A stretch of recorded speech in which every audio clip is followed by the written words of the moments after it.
Well, the Star Wars banner is still up. Why is that? Let's fix it.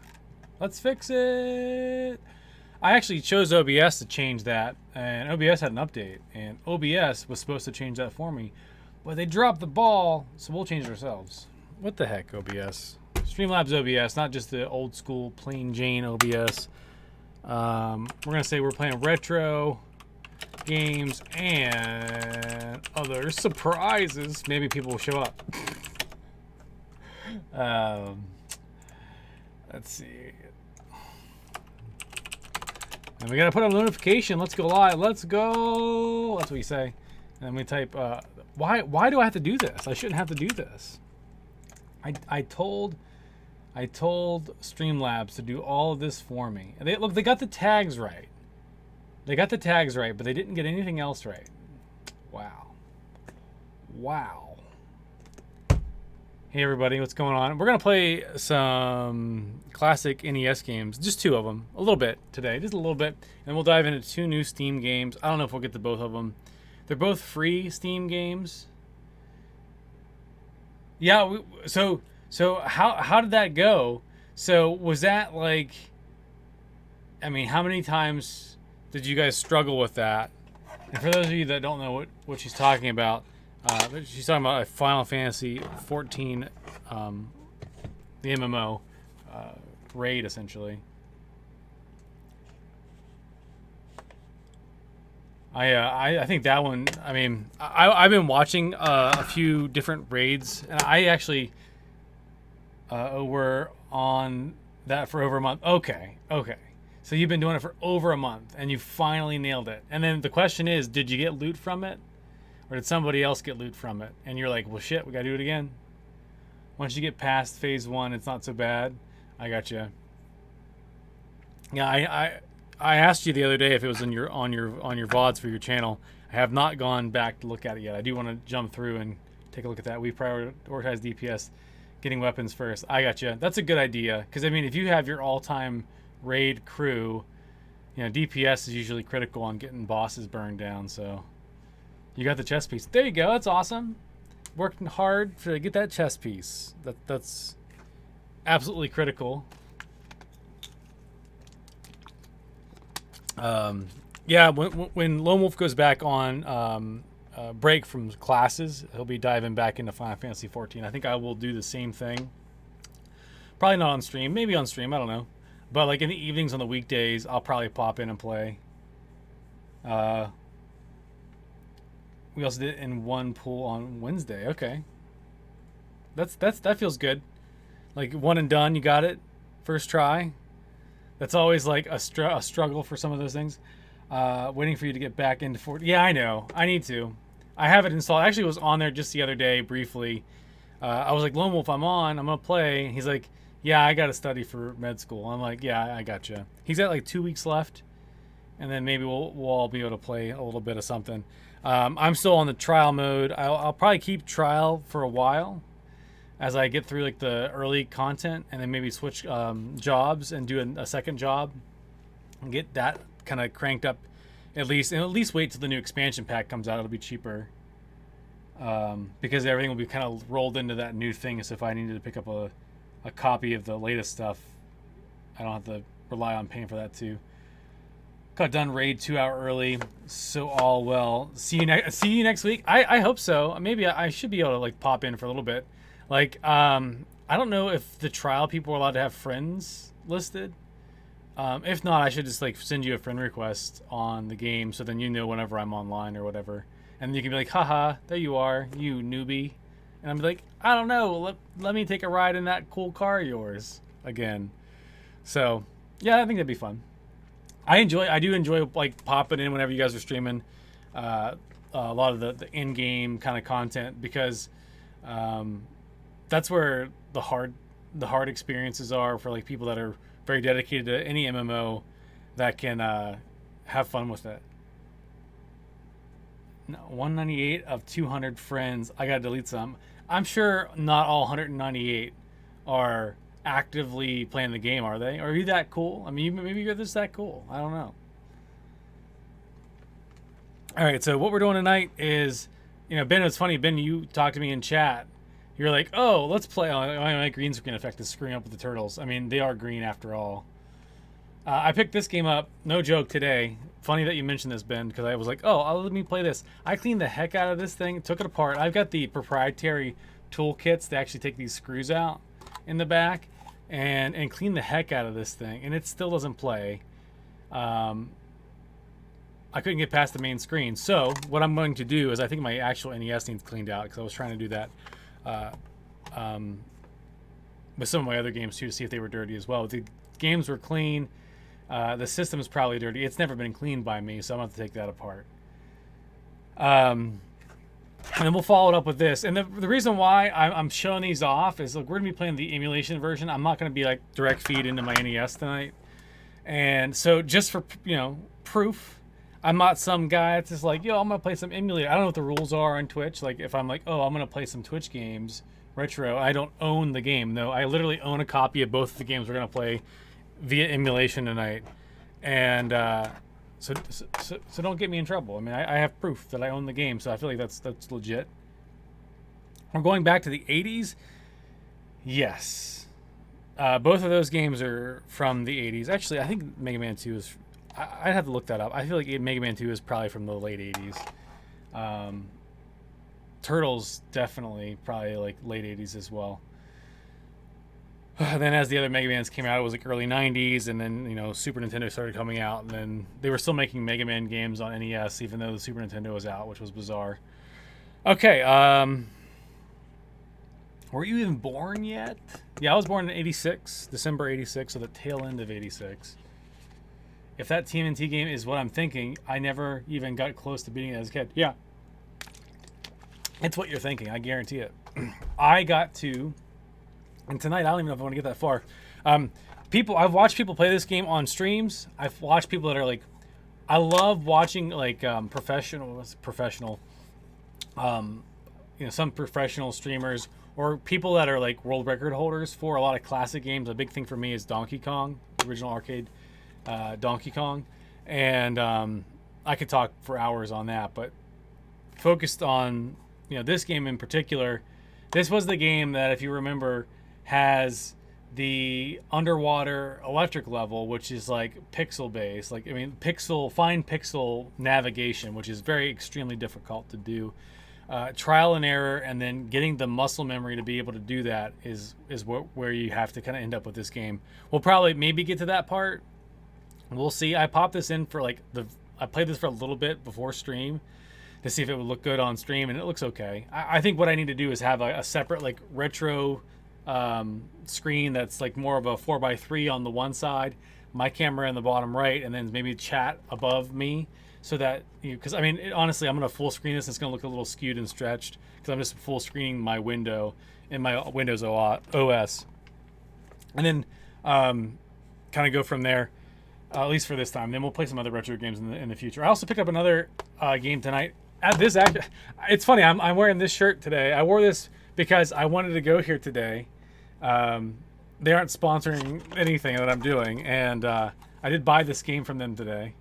I traded in a PSP. You guys want to take a guess at how much money I got store credit for a PSP? I'm not talking like the Slim. I'm not talking about the Vita. I'm talking about OG PSP. How much money do you think I got traded in for that at a game store? $20. $5. No, it's higher than that. I feel pretty good that you guys both said that. And I feel like Ben's is more of a Subway coupon. And I didn't trade this in at your local GameStop. I traded in at Cartridges Galore, which they always claim that they beat the GameStop prices, which they do. I was going to trade in or give them... I don't think I have it down here right now. Maybe I do. I'll be right back. Let me show you something else before we get started with games. I actually still have a PSP and a DS Lite at home. We had a DS Lite is it a DS Lite or what was the DS that had the camera on the front and the back? Well, I don't think that was the Lite. I think that was like the DSi. That was what it was. The DSi. I bought one of those for Lisa when we were in college, and she played it like a couple weeks, and then it sat in a box, like the original box, for like years. And then I came across it a couple months ago. I'm like, Lisa, do you want this anymore? No. I'm like, yeah, I got a Switch now. I don't know if I'd ever want to go back to playing this. So we traded it in. I had this store credited it. I mean, I wasn't going to try to sell it on eBay, but this is something I will try to sell on eBay. Let me see if I have it down here. If I don't, I apologize. I'll be right back. Give me like 2 minutes. You can hear me as I walk away. Oh, it's right here. I got it. I know we're not playing games. We're just kind of chilling and chatting at the moment. That's cool. This game, it's a PSP game. It's still sealed, right? It's not just a game, though. It says it's a demo disc, not for resale. It's a Joan d'Arc, whatever, PSP game. It's a RPG battle. If you think of like Final Fantasy Tactics, it kind of had that feel of it. I think I played that game. If you have this game, if you own this game, depending on the condition that it's in, it sells for quite a bit on the old internets. This is still sealed. This was a promotional demo that was handed out at GameStops back in 2007, whenever this game was about to come out, and we had a handful of these that we were allowed to give out. I think the rule was if people were buying a PSP. I worked at GameStop while I was in college seasonally from 2005, I want to say, to about 2009. Maybe it was like 2008. I can't remember, because I think my last year of college, we're doing an internship, and I got more money, working at an internship for the university than working at GameStop. So I did that. It is very similar to Tactics. Yeah, it is. Not for resale. So was it free? This was free. We gave this away at GameStop, and the caveat was, since we ended up getting, like, our store had about like maybe 20 of these, maybe 10 of these. I think it wasn't very many. It was less than 20. It was probably about 10. I think it was maybe a dozen. And the rule to get one of these at the store was if the customer bought a new PSP or they bought a used PSP, they were allowed to have some of the demo discs that we had in the back, and this was one of them. After a while, my boss at the time was like, no one's buying PSPs right now, and these have been sitting around for about 4 or 5 months, and this game is about to come out, so it just seems silly for us to hand out a demo when if they want the game, they'll just pick it up. And I'm thinking, like, I don't know about that. Like, if we give this to them and they like this, then they'll come back into the store and buy it. But she's like, if you want to take one home, take one home. So I think me and a couple other guys snagged a copy. And again, I had never opened this because I was like, it's a demo. It says not for resale. What if I sat on this for a few years? Maybe it'd be worthless. Maybe it won't be. I didn't have any interest in playing this game at the time, so I kept it. And I busted it out and I said, let me see, because I'm getting rid of my PSP today. How much money can I get for this? I went on eBay. And when you go on eBay, you need to make sure you check to see how much things are actually selling for, not how much they're being sold for. Like, there's an option in the advanced settings on eBay to choose like sold and turn that on, so you can see what people are actually paying. Because there's people that are like selling this demo disc, no shit, on eBay right now for $80. Well, no one's paying $80 for this. I mean, maybe somebody will, but nobody that I saw on the sold history has come close to paying $80 for this. So, you can't go into like the game store, especially if it's a non massive company. I mean, Cartridges Galore does have multiple locations, and be like, oh, I saw this on eBay. It's selling for $80. It's like, well, it's selling for $80, but no one paid $80 for it. So again, whenever you're looking to find game value, especially whenever you're trying to sell things online, especially with eBay, just go to the advanced settings, turn on the sold, take a look. This is selling for $35 as of last week. $35 for a demo disc, still sealed. That's the kicker, is it's still sealed. The copy that I saw that was just free floating, that was outside of this little sleeve, was like $10. And I can give you an example of a game that I have that I can't even give away. Well, I could give away, but like I have one of the World Series of Poker PSP games. Whenever, like, in the early 2000s, remember how popular poker was on TV and all that? I have one of those back behind the curtain here, and I could probably sell that for like $2. Even this demo disc still sells for more. Now, people that are completionists that try to collect and complete their whole PSP or NES collections, if you ever watch like Metal Jesus Rocks on YouTube, any of his associated pals on there as well. They go after and like try to collect a lot of this stuff.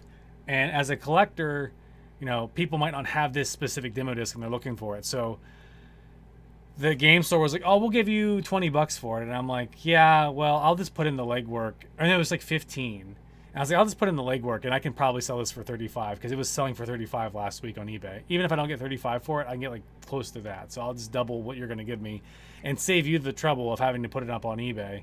Because he's like, "Yeah, no one's going to like come to our game store here in West Virginia and buy this because it's a demo disc, and like collectors don't normally come in. It's usually students and people that are just like looking to play a game, not collect a game."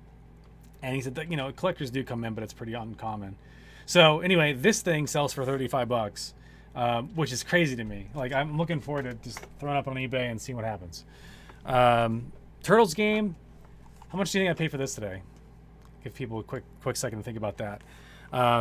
NES games, again, rarity is key with any of the old classic games. When you buy a game that's super old, a lot of NES games hold their value. $15 is a good guess. $30 is too high. Too high. It's good guesses though. I think I paid $7 and change for that one. And it's probably, and it wasn't a showcase game. It was a rack game. Normally they had that game in the showcase display, but the first Turtles game that we're about to experience is by far probably, some people will say it's the shittiest game, like Turtles game ever made. Folks like, if you've ever watched Mike Matei, he used to be on Cinemassacre's like Angry Video Game Nerd. He's since left and he's doing his own thing nowadays on Twitch actually, and he plays retro games multiple times a week on his channel. And I think he and a couple other guys that were part of the whole Cinemassacre crew did a video review on this game that we're going to play and talk about how good this game actually is. And if you actually sit down and listen to them talk for about 20 minutes about this game, all of their points are very good. Like, I mean, the time frame that it comes out, a lot of these classic NES games or other systems that you play, if you can figure out the nuances and how to, I don't say exploit them, but like figure out the nuances and how these games work, then they become, there's this extra layer of fun that you don't realize if we're just kind of going in and playing this game and you just think of it as a platformer that's just fighting enemies. There's more to it than that. I'm going to go and load up the game right now. We'll talk about it as we play. I'm curious if the audio is going to be a little too loud, so let me know in chat if you think that the game's a little too loud, and we'll go from there. I did pick up another game that's not NES based, but Sega Genesis based. Let's transition over to the old main screen. Again, we're playing it through the browser or an application. I'm going to tab out. You're probably not hearing the music at all right now. I'm going to turn this down just a little bit for my ears. Oh, it's cranking. Aren't you ready for this? Oh man, he has katana blades. Leonardo does. Look at these graphics.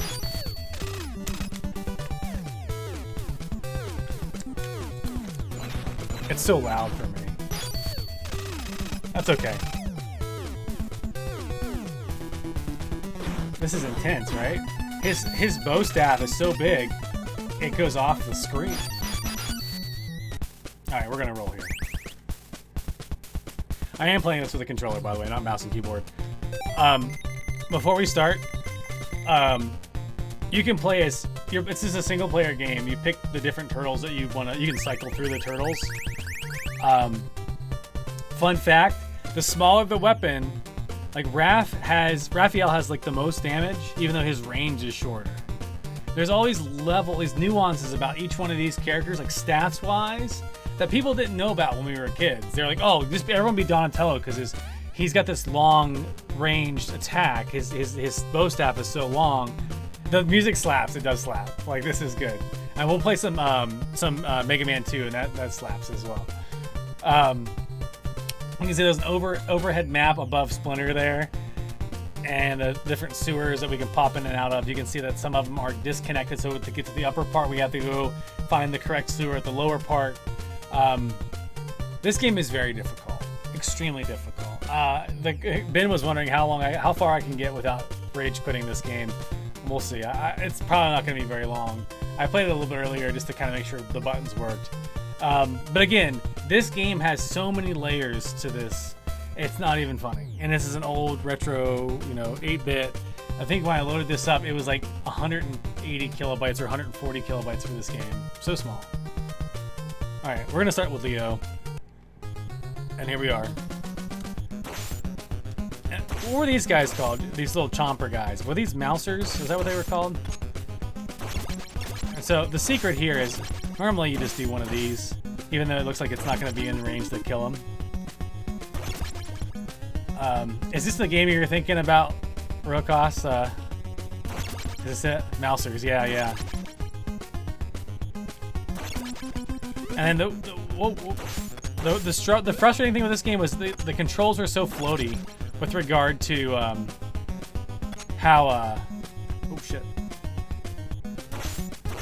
Oh, he's kicking my butt. See, I lost 2 health there. That's not good. This is a Foot Clan dude. Is this gonna fight me? Oh, look at him doing his little spinny maneuvers. Wrecked. That's a sub boss. Don't get too excited. I do remember these first couple stages as quite well as a kid. So I'm gonna look kind of more. Well, I'm already halfway dead, but I'm a bit more hot. Look at that. Look at that. And those are the types of metas you gotta kind of figure out with this game. I don't have my car yet, and these things right there will just literally crush you and kill you in one hit. Like literally, all your health bar, health bar will just go away. We got one of those guys. We got the bug, and we'll see if I can. Oh yeah. Oh, we can't reach him. Now, if I was Don right now, with Donatello, I'd probably be able to kill that guy. But again, oh my gosh. Oh my gosh. I'm getting wrecked. Now I got these stars. These stars will be useful for the boss fight here. I'm gonna die. I'm not gonna make it. He pushes toward you, and then you have to get over him, and I didn't jump. So we'll show you how Raphael works here. Again, his range is much shorter. And then you gotta look at that. Look at that. See, look at him spinning his little sigh action there. But again, I also think, can you switch turtles mid-level? Can't you? Yeah, you can.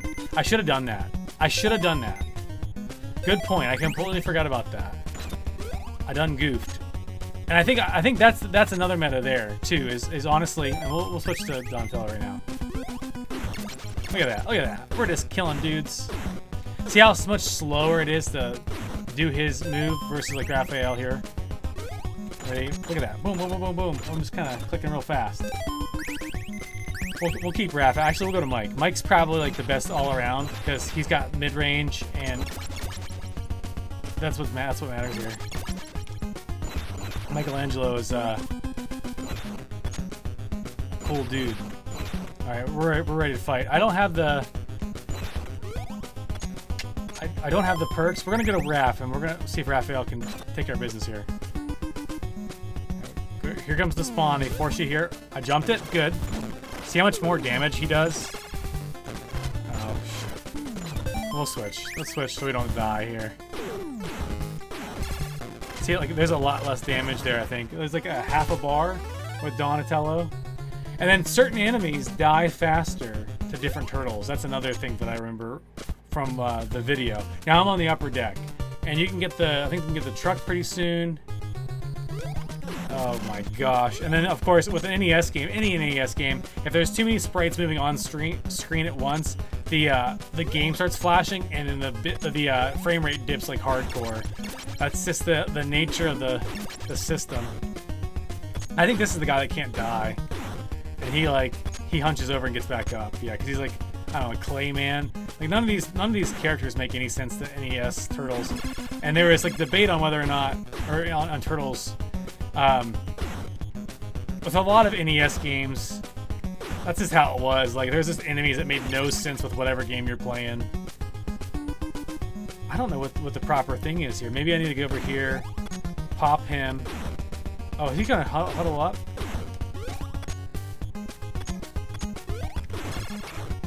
Maybe I can kill him. Let's tinker with this. Oh yeah, we got him. So who needs the pizza? I think Raphael needs the pizza. So we'll switch up here. We're gonna min-max our health here. Go back to Donatello. You crazy if you think I'm coming up there. So, there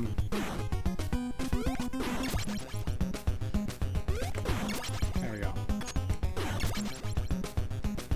The response time. Oh, shoot, we gotta get down here quick. The response time. We're gonna get the pizza. And oh, look at that. This was a waste of time. This was literally just to get pizza. There's nothing else here. Oh shoot. Oh, we're just. Oh no. Oh no. Oh no. Get the heck out of here. So we're gonna be like worse off than when we came in here. Just to get that dumb pizza.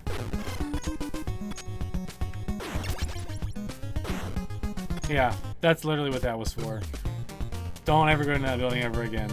That was a waste. Bum, bum, ba-dum, bum, bum, bum, bum. This is fun. Again, overworld there. Oh shit. We gotta be quick. Here we go. Go, go, go. Oh, oh, look at that Prozone. Oh shit. Almost full Prozone right there. Oh my gosh, Donatello. Will Raphael get the things? Oh, he does not. That's good. That's good to know. That's a good little programming thing. Yeah, we'll just kill him through the floor. There is like a cooldown timer on attacking. Like, again, it also depends on like how many things are on screen too.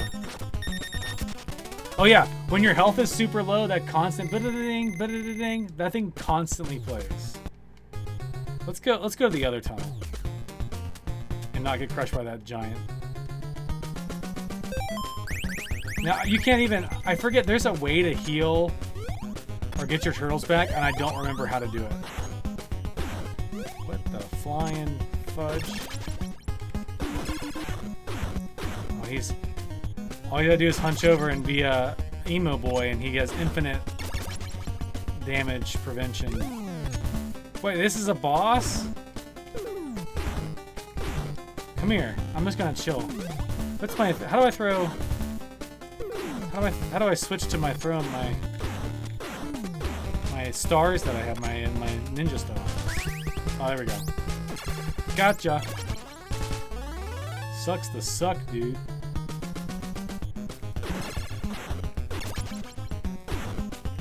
Maybe it's a point thing.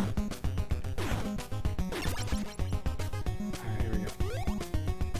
So I'm not doing too bad, right, Ben? I'm not doing too bad. I find myself... Oh, what the heck?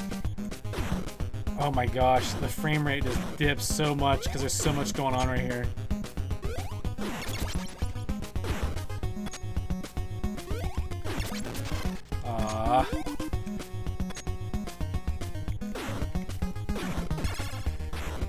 That's so frustrating because look, I just lost so much health there. Oh my gosh! There we go. Look, that noise, now my new best friend. Unless I die. Oh my gosh, look, that was called being a cool dude right there. This is a boss fight. Oh, it's Rocksteady. Here we go. He's back, and I'm almost dead. Let's do this. Oh, shoot, he's shooting bullets. He's shooting bullets.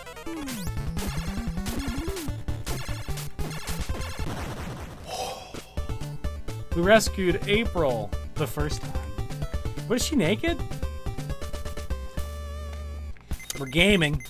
Don't let the Foot Clan destroy the dam. You have my support. What does that mean? Don't you love that sound? Oh, I swear you said just keep going.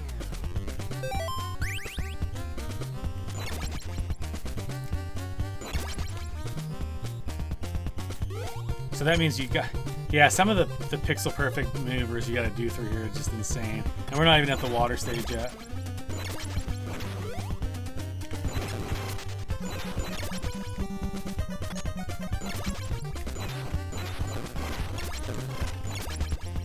Get the fudge out of here. Is this happening? Can I just leave? I guess not.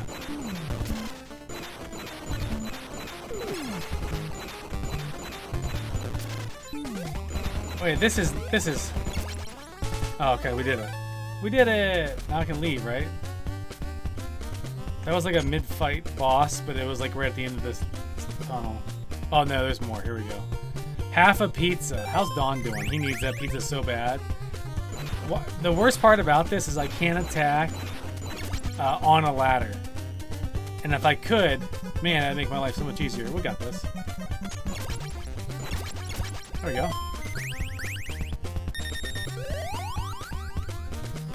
And I guarantee I need to be up there. Up. Why is this?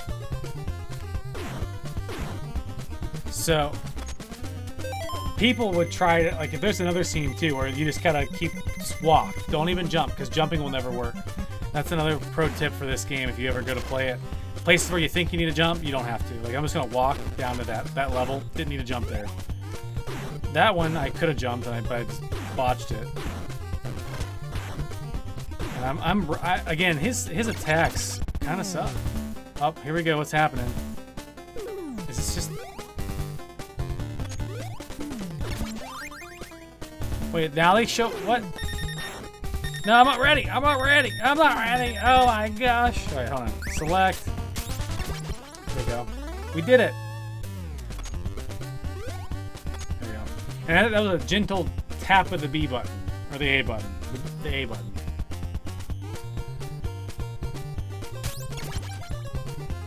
How did I get 21 stars all of a sudden? I swear I only had like 2 left.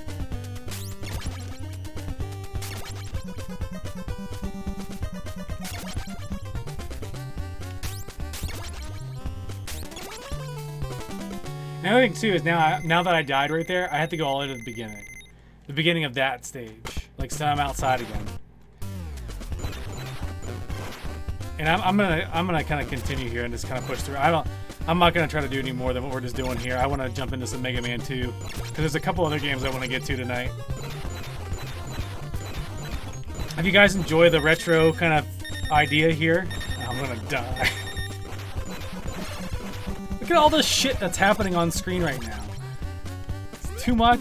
Now I gotta fight this guy, Chainsaw McGee. There we go. You know, let me know what other games you'd like me to try. There are some other games that I'd like to play, but probably doesn't make sense to stream the whole time. I'd love to play Earthbound. I love Earthbound on his SNES. But, oh my gosh. Get out of here. No. McTJ. Like the McKids game? Is that what you're talking about?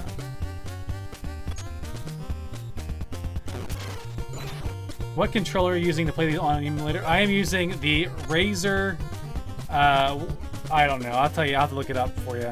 There's a Razer controller that's, oh, I guess you can jump to get to that platform. But you don't have to. Son of a gun.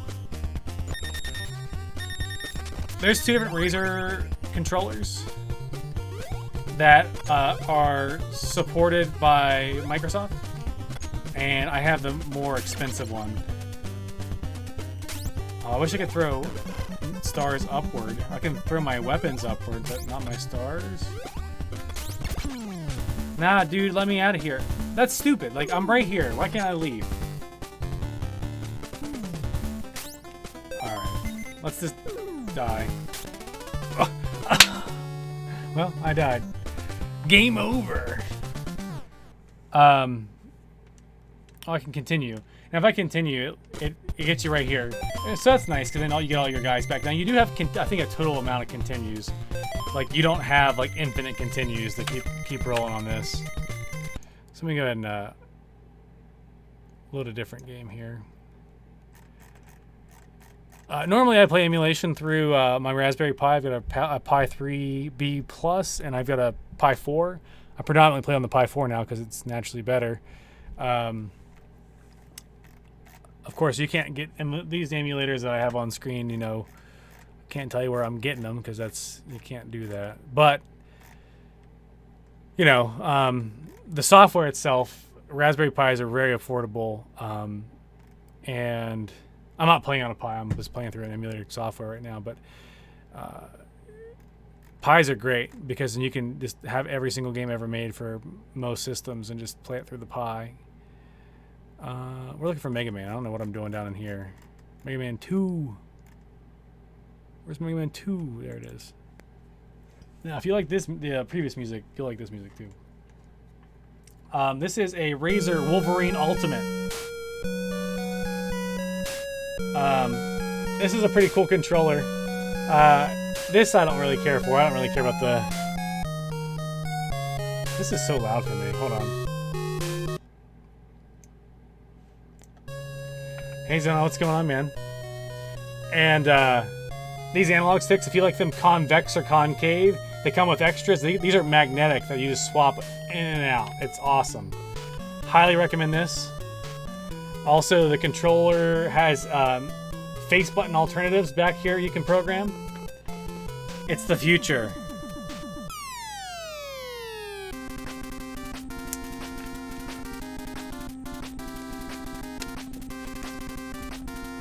If you're familiar with BitBrigade, one of the better video game music groups, in my opinion, that's out there, they do great covers of this music. If you've ever seen them in concert, I have one guy who is like very good at speedrunning this game, and he plays this game on stage, can get through it in about 30 minutes, and then they play live music over all the gameplay here. So they modified their ROM to strip out all the music and only have the audio sounds of the game that are like, you know, shooting your buster and that kind of thing. And then they play all this music that we're hearing right now with guitars and drums and all that, and it's freaking kick-ass. So there's always an order to Mega Man bosses. I played this game a lot as a kid, and I went back before Cooper was born. I was playing the heck out of this game, and I got like insanely good at it. Now playing it on emulation is a little different than just playing it on the dedicated original hardware, because there's a little bit of a lag time with the controls, and I'm not too keen on it. Now you can buy this on Steam. There's legacy bundles that are out there, so you can buy this.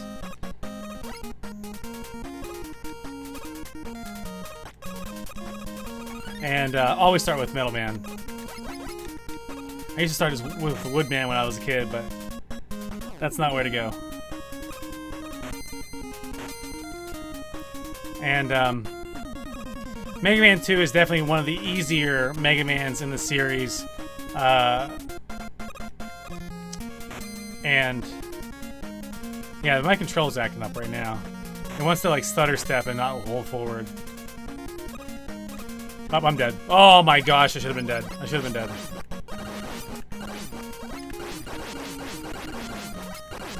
And then, of course, in the American version of this game, it's way easier than the Japanese version. Some things take more damage. Some things behave differently when they come to combat mechanics. This is the American version. This is not the Japanese version.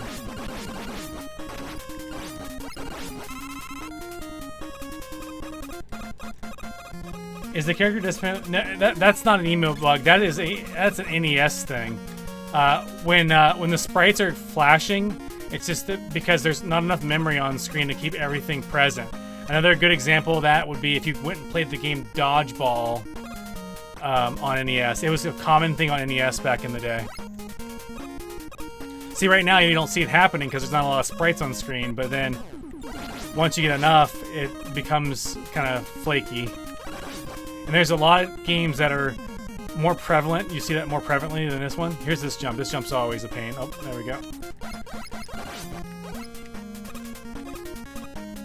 There's another jump that I do a little pause trick to get past too as well.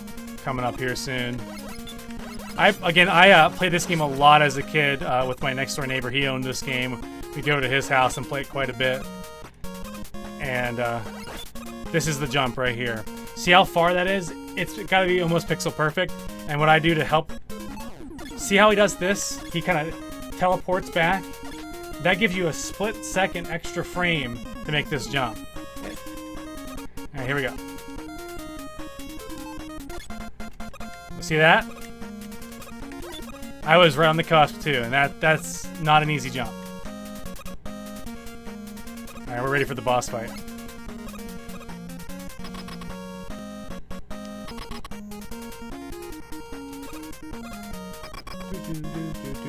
Here we go, Metal Man. He's gonna throw some metal discs at us.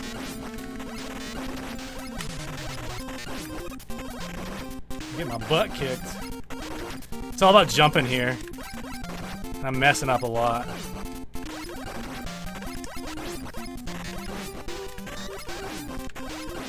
There we go. Boom! Got him. It's like a glitch run. That's not cheating. It's not cheating.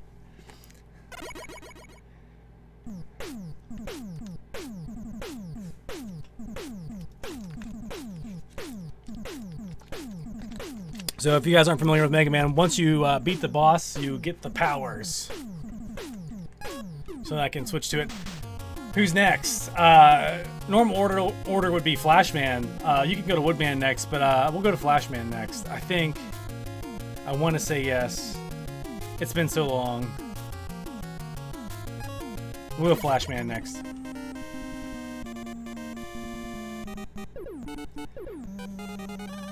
Alright, this one is icy, which is bizarre because he's just Flashman, but I guess we're in an icy cave. But here we go.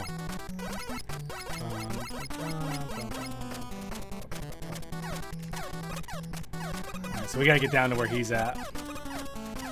So what we do... Flashman, yeah, he just shows his junk. That's what he does. Adobe Flashman. Maybe he's flash frozen. I like that. That's probably what it is. So unlike the Buster, I can actually shoot these blades diagonally and stuff like that. I don't have the ability to get that extra life because I don't have the thing to get to it. Oh, that's okay because here's health. Here we go, get ready to run across this guy. We're not even gonna fight him. Oh, he's kicking my ass. Oh, we got to the second area here. That's gonna save us some time. Here we go, drop. And then we gotta drop. And look out here. So I gotta tap and shoot. There we go.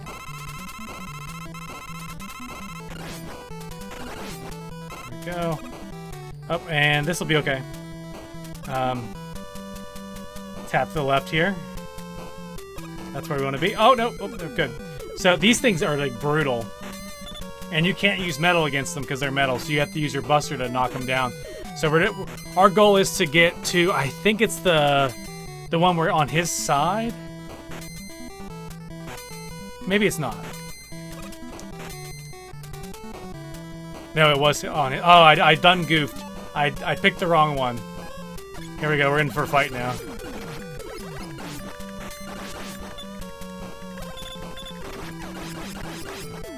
Alright, I gotta watch my health. There's another one coming up. I can't believe I screwed that up.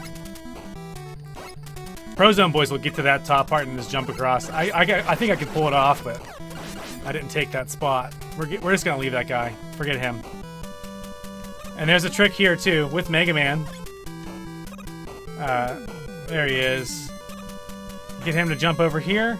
And bosses or enemies will, not bosses, but enemies will disappear when they go off screen with Mega Man. So we want to get him to jump one more time over here. And we push over this way before he can get to us. He's off screen now. So there's the jump to the boss. So now he's gone. Isn't that lovely? Don't have to worry about that. Jump, jump. And I missed my jump, so let's just fix that. Now if I'm not careful, he's gonna spawn back if I go too far to the right of the screen. Oh man, I'm having problems jumping here. Ugh. The ice. The flash frozenness of it all. The secret there is you gotta jump a little early to get to the platform. There we go. I wish my enemies would just despawn after I'd stop looking at them. Yeah, that'd be great, right? So I'm going into this with some low health, quarter health, or 3/4 health. Shouldn't be a problem with the metal that we've got. Here we go. This guy dies pretty quick to Metal Man, I believe. Oh yeah, wreck that guy.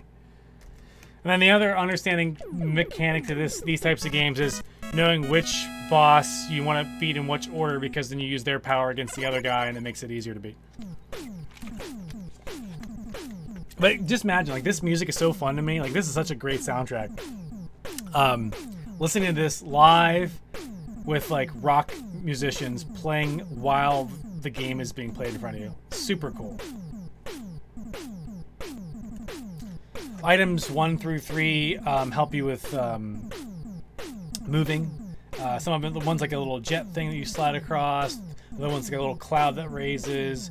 We'll need those at the higher level. You can use them during the bosses, but once we get to Dr. Wily's castle, you need to use them for specific things. I think we'll get as far as Wily's castle. We'll see how well we're doing here, because I do want to play other games tonight. I really want to go to see one of the Star Wars movies where it plays live orchestra. Or live orchestra plays. I haven't seen that. I think that'd be amazing. Alright, next we're going to go to Woodman. I think we're going to Woodman next. Woodman.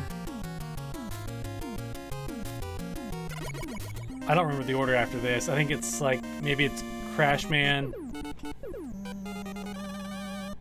I don't know.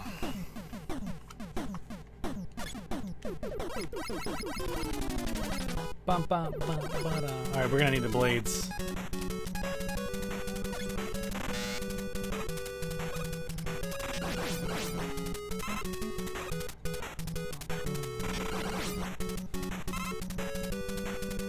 Don't just never stop running here. I don't know. People stop here to fight these things. No need. Don't climb the ladder, just drop. Because they're gonna come after you here too. Boom. Dog's coming up. Get down here quick and spam this guy, because he will wreck you quick too. The blade's critical there. That'll help you kill him faster. There's one here.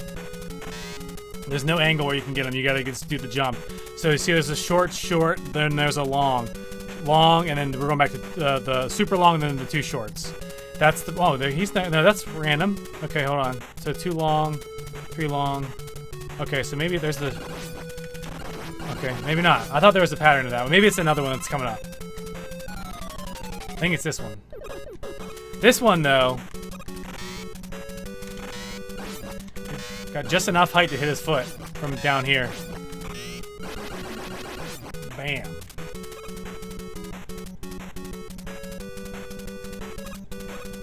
But, I mean... I feel like if I was playing this on NES, I'd be like the dedicated original hardware. I'd be playing a little bit better. I mean, I'm surprising myself right now, to be honest. I didn't think I'd be playing this good tonight. By all means, I'm not gonna be able to speed run this or be super pro zone, but I guess I'm better than your average bear here. Here comes the birds. The egg hits the ground. It gets messy. Watch this. Oh, he missed. There's a... Man, I used to remember the patterns of those eggs.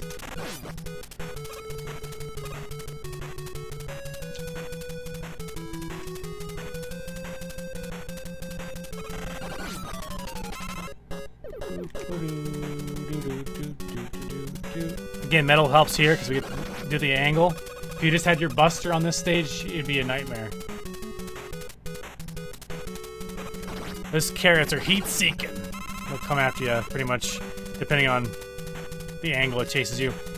Next part, we don't have to do anything. Just time your jumps. Or your moves. Like, see how they're jumping over us? Just tap back. Tap back. That's the trick right there. Just go back a little bit, and they'll jump right over you. Again, we're talking about how this worked for, trial and error, all these old classic video games. You just memorized how to do certain things and you just did it. Oh, I almost had the full one and done. I was a little slow on the click there. Dead. That's 3 down. Again, this is by far the easiest Mega Man. I tried playing one a few months ago. I like the first one, and it's hard. Like even the first one, and then like once I don't know why if they started thinking, well, let's make it easier for the Americans. Let's make a American version. Let's make that easier. Let's also make it easier, gameplay wise. But and then they kind of shift their mentality again. I want to go with Airman next. I feel like. I think Airman actually needs Crashman, so I think Crashman would be next, and then we'll go to Airman, then Quickman, then Bubbleman. I think. I'm trying to remember. No, I think we need Quickman before we go to Flashman. If I play Quickman, I don't know if I'm gonna be able to do it. We'll give it a try. This was one of the hardest ones for me as a kid, because there's like this environmental dynamic that things are like lasers are coming after you, and you gotta dodge and get like precision. You're about to experience it, I think, when we drop down. I'm gonna let my one life go away to kind of fear. Oh no, it's not quite yet.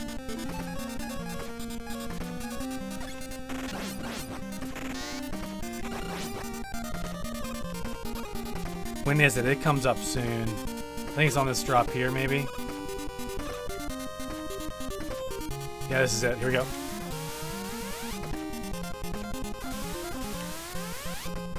I screwed up. I screwed up. Oh, I think did I get through it? Oh, no, this is the hard part coming up. After I get through this part. Oh, look at the extra man.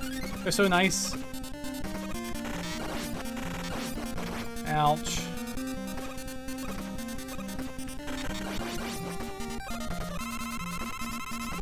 And it's one and done. Like, you get hit by the laser, you're dead. You don't...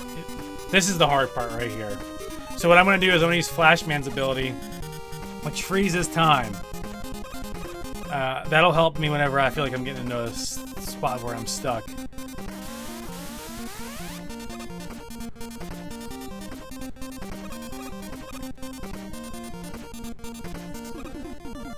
Don't go for that, that's a trick.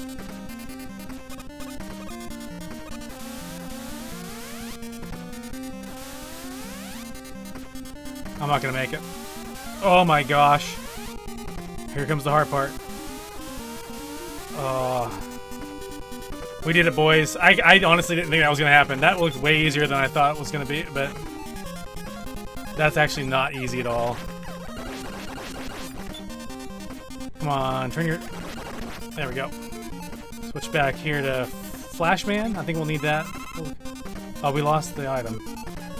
Sorry, we'll go back to metal. Oh, nope. Psych, not back to metal. Oh, shoot. Now we're just gonna get out of here. We're just gonna get out of here. Run! There's the boss. Alright, so... What's his weakness? I honestly think I screwed up. I think I have to have Airman first. Airman has the... Yeah, I screwed this up. We got to the boss. And this is Quickman. Quickman's... The best one to fight Quickman is just the Buster. So we don't need to go in there with anything special. I don't have the health for it. We'll see what happens. It's always good to go in full health. We'll see how well I do here.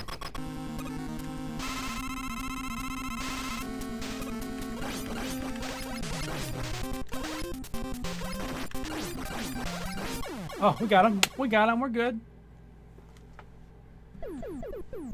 Again, this is just a lot of memorization from being a kid. I remember who counters who. If I were to use like Metal Man, maybe it was only going to take a little bit of health away. And at that point, he would have just wrecked me because I would have been taking... My DPS essentially would have been lower than his DPS. And he would have killed me faster. We definitely need Airman before we do Crashman. Talking all doom and gloom and I make it look easy. Yeah, again, I don't know.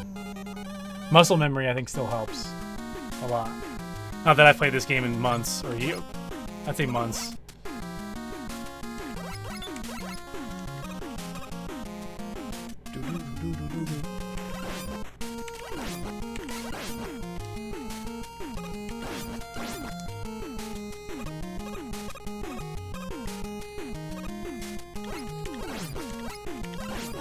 Ah, fudge. Gonna time this right here. Because they start coming out whenever you're on the platform. And this next platform's a little bit further than I wanted it to be. There we go, we're good. Same with this one. This next one's gonna have a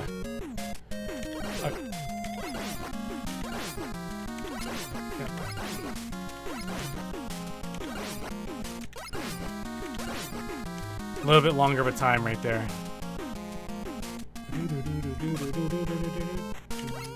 We got birds coming up. Remember when you get a hit in this game, you kind of jolt back a little bit.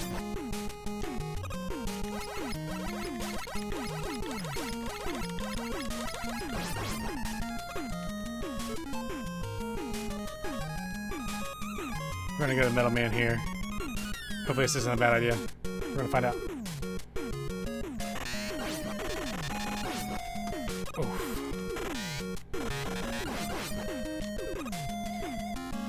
You missed the cloud, you're doomed. You wait too long, you gotta come back around. We did it. Here comes the birds.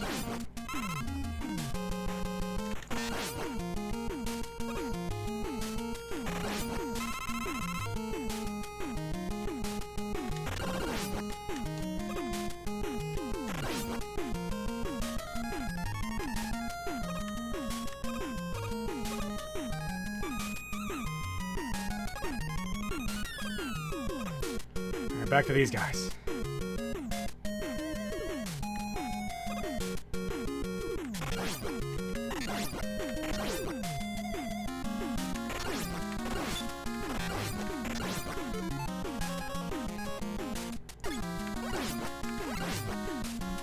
Oh! Shoot! That's timing for you. Good thing I'm at. This was the checkpoint, so we're like right here. That's good.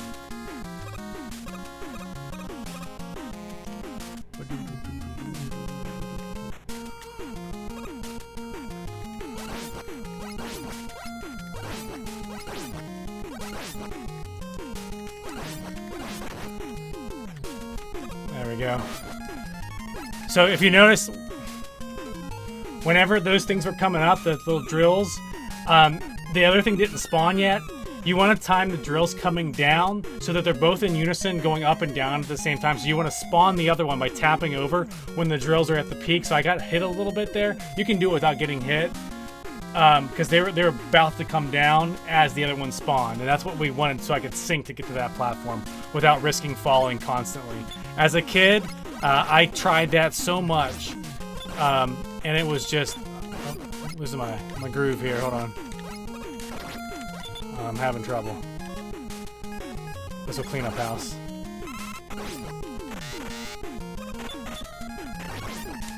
Give me a sec.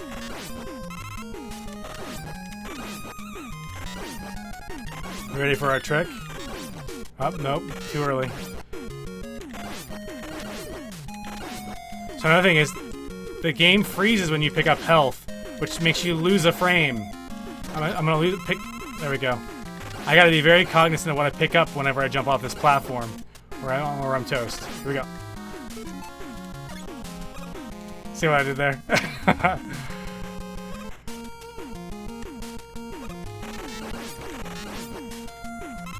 There's one more that's gonna come right here, and he gets you whenever you jump.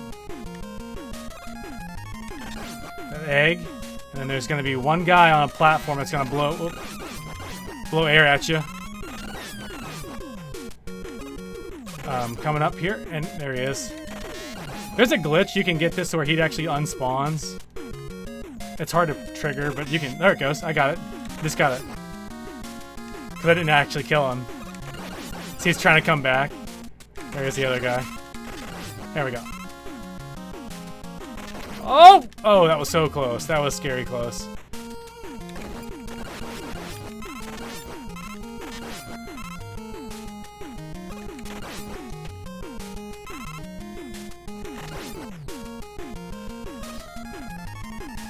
So what we're gonna do here is we have the potential to like just farm health, and we're gonna do that.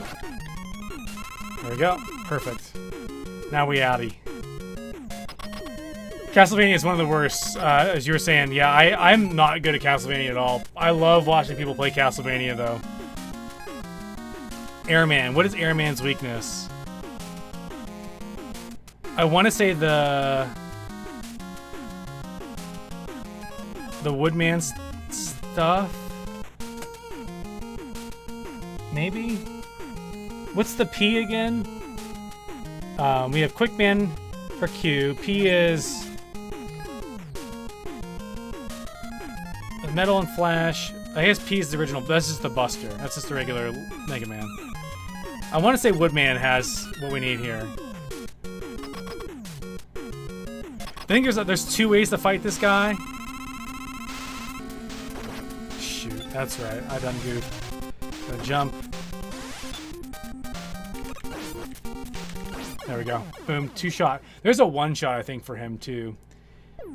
His little things. He's weak to carbon monoxide. I don't think we fought carbon monoxide man yet. I guess we all are fighting carbon monoxide man on a regular basis as we exhale.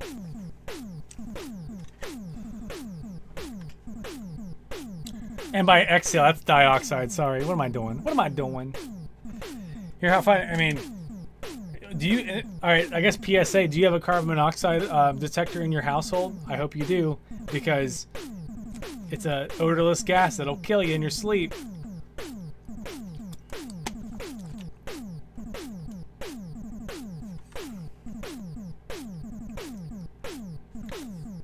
How's the coop doing? I think Lisa had her second COVID shot. Random fact. What's the random fact of the day? I picked up another video game. I told you it was a Sega Genesis game. I'm gonna go pull it and I'll show you what it is. You enjoy this jam. Actually, we'll go to the main menu and listen to that jam.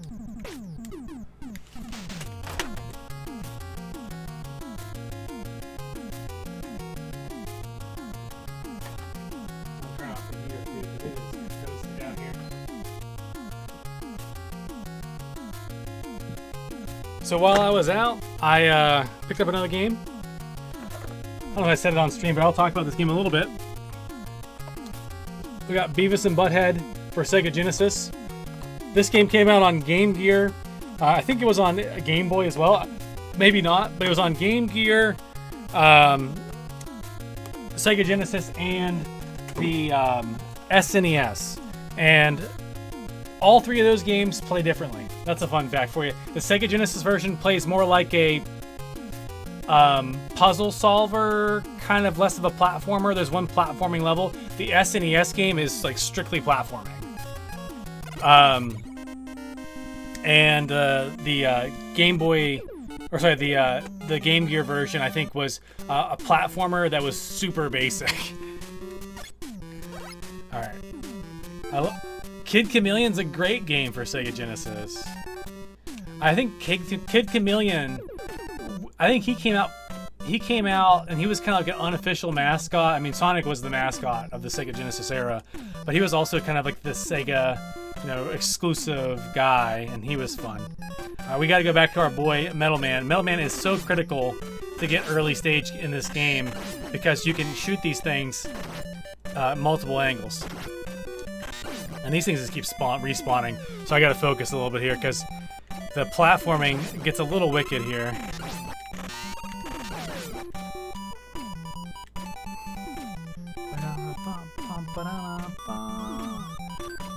I would be interested in playing Beavis and Butthead on stream with the Sega Genesis emulator. Again, I think it's a fun game. I was like, and it's 2 players simultaneous too, if you wanted to. And I was telling Lisa, like, yo, wanna play some Beavis and Butthead? She's like, I'm not a big Beavis and Butthead fan. And I'm like, I gotcha. Another fun fact, my mom and dad, whenever I was under the age of 9, gave me a small television for my room. And they also gave me cable television hookup in my room. And there have been multiple nights where I remember, like, Beavis and Butthead would come on TV, and it would be like 9 or 10 o'clock at night whenever it would come on, and it was like on the weekend, of course. Maybe it was like a rerun of it or something. And I would watch that on like super low volume in my bedroom.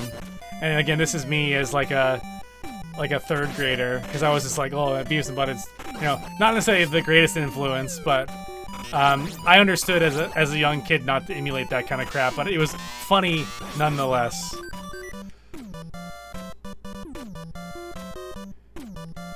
I feel like something... there we go. We gotta watch our metal blades. Next up, we have to do like one of the... I don't remember which thing it is, if it's 2 or 3. Let's find out. I know it's coming up here soon. I think it's...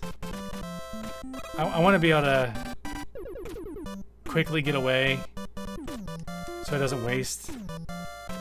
Yeah, that's not what I want. Because if that keeps going, you'll lose it. So 2 is that. 3 must be the elevator clouds. Oh, shit.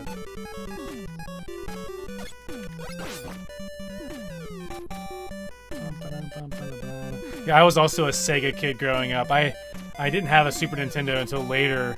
But even when I had a Super Nintendo and a Sega Genesis, I found myself playing my Sega Genesis more.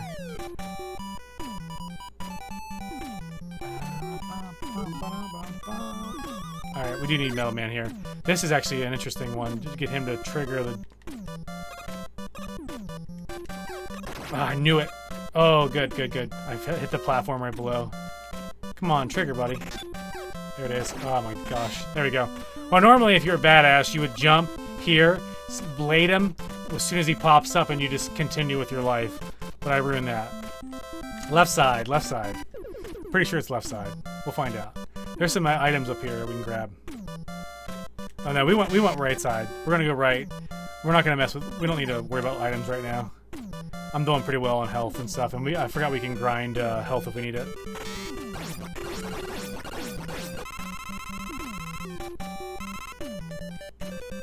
I want to say you get it on this. You gotta get over here now.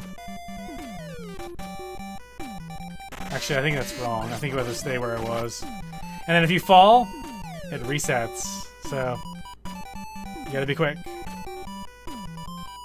Yeah, this is definitely not the side I want to be on. I think there's like an extra life up here or something. Oh, nope. No, okay, we're good.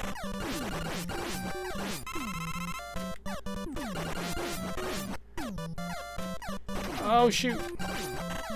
Again, the blades here are super helpful.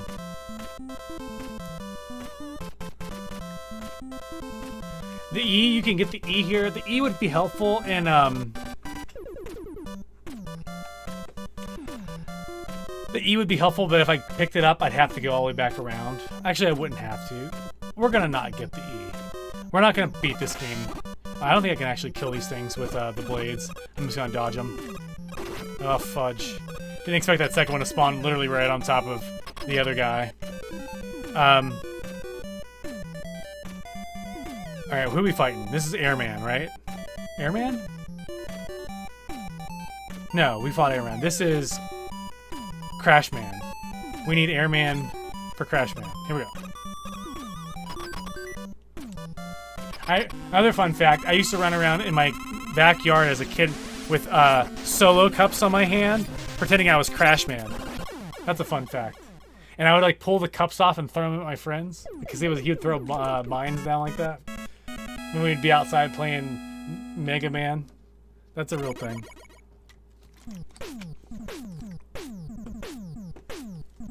My mom was not happy with me grabbing like literally 12 solo cups from the stacks of solo cups that she had.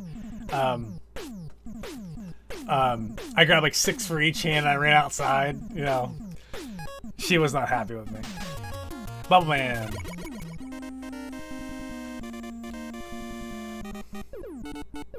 Bubble Man's got some good jams.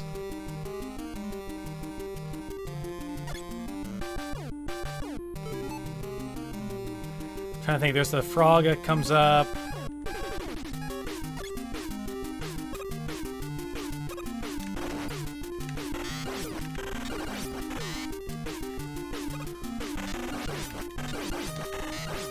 So the reason why he didn't spit frogs is because there's one other frog on screen. I left that frog spawned on purpose. This is a platformer now. Welcome to platforming mode. I gotta jump and not miss a beat. This is really hard to do. If you get past this, the rest of the game, the rest of this level's not bad. Alright, here we go. Okay, that's not it. I don't think that's it. Oh, here we go.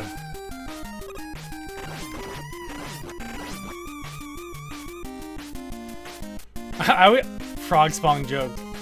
Yeah, that's legit a real deal. The frog spawn. Welcome to the water where now you jump much higher. Oh, here we go. We're just gonna wait. There's no need to kill these guys. We don't need the health, really. We don't need to waste ammo. The shrimps! We gotta get over here.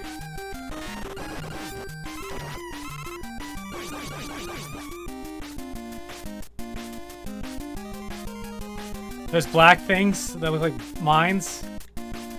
Why can't I? Oh, there we go. I was gonna say I couldn't shoot. Those are mines. They're one and done. If you touch those, you're dead. So you got to be very cognizant of how long you're holding your jump button. And see, I'm kind of testing the water, so to speak. You got to get it right.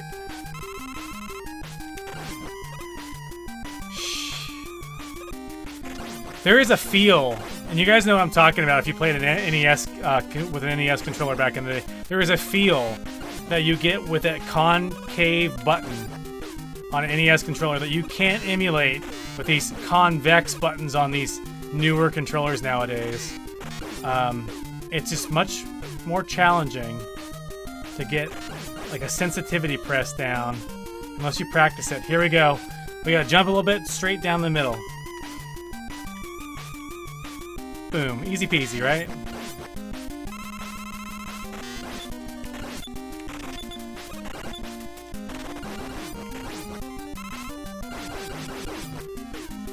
Don't jump too high. You will die.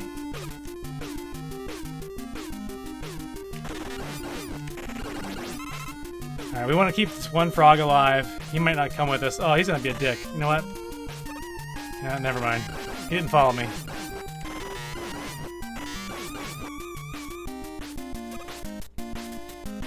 We've done the water bit.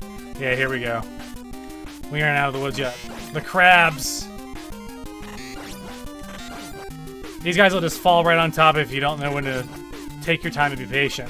Kids that are speedrunning this game will memorize the patterns for the crabs as they fall, and then know which ones to stop at. I'm not playing speedrun stuff, so I'm not gonna take my chances. Here we go, we're at the boss. We are fighting Bubble Man. Metal Man will pop the bubbles, that's how I remember that. Also, I think you can use the mines, but we're gonna go with the Metal Man. I think Metal Man's gonna be the way to go. Oh, it is? Alright, we'll take a look at that. Give me 1 second. Let me take a look at how the stream's going here. The bitrate is a little all over the place. If you refresh your page, do you still, that it looks like it's back, it's crappy? Are those spray things spraying underwater? I think they are. No, it happens because of the compression of the water. It's like changing white on blue. Oh, I gotcha. All right, well, we're almost done with this stage. Hopefully it kind of irons itself out here. If not, we'll switch over to something else.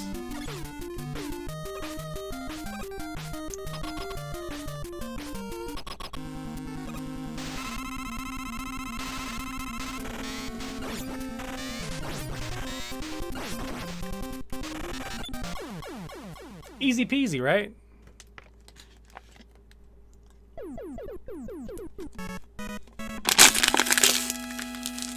All right, we did it. I love the old cartridge games too. Before ratings were a thing, and the MSRB existed, they had this parental advisory stuff that was like not what we call like. This isn't like a rating anymore nowadays. I love seeing this. It says rated by VRC. I'm sure it's like Video Game Rating Consortium or something like that. I don't know. MA13 parental discretion advised, mature audiences. All right, let's kick this last boss's butt, and we'll try maybe the first Wily stage. After the first Wily stage, this game gets very difficult. This is another great song. Like I love. Again, check out Bit Brigade playing this game live. It's freaking glorious. They're just out of range for me.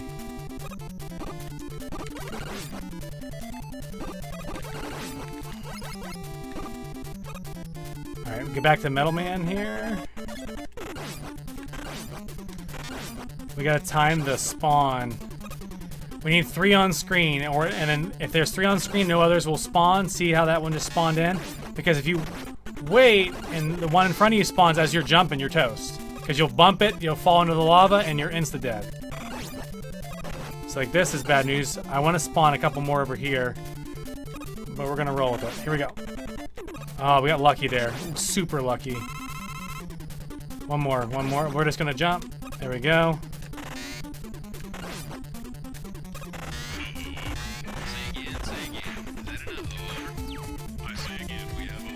Uh-oh.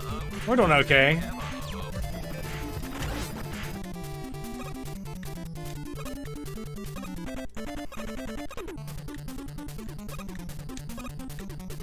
Oh yeah. So this one's a little bit of a pain in the butt to get down, because this thing, as soon as you're on the same platform as it, it'll jump crazy. And I always miss this jump right here. Up, yeah. I hate it. I sometimes I get lucky and nail that, but see this? Isn't that fun? The speedrunners just use their okay.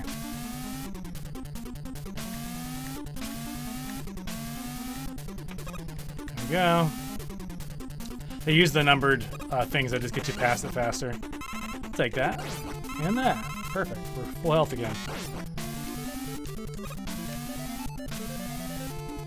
Alright, we got what we need. Oh, they're unspawning behind me now. Shit. I need to focus here. Here we go. It's all about timing. I screwed that up again too. There we go, we got it. One more to go.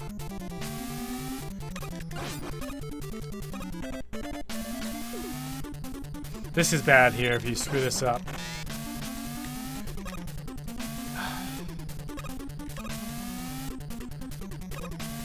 Oh, yeah.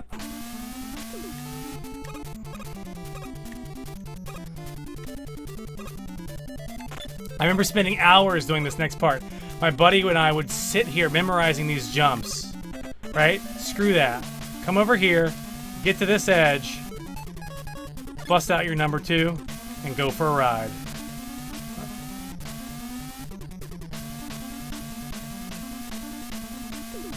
Easy mode.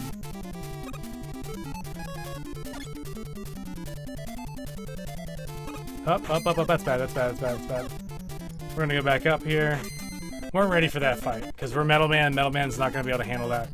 It's Flash Man. We don't want that either. What am I doing with my life? We want the good old Buster.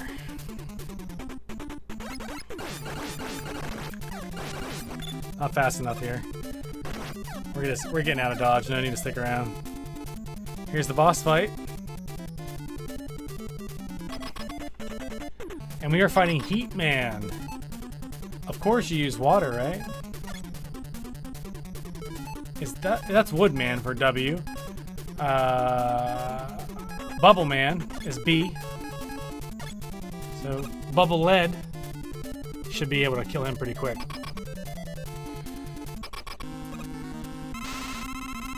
I think W for water, but nah. Oh, he hits hard. Oh shoot. Oh shoot, he hits so hard. There we go. Whew. That's like a large chunk of my health getting taken away every single time. Fight Heat Man with Wood Man. Nothing could go wrong. I know, I'm pulling out. Yeah, it's Water Man, right? Let me go in there.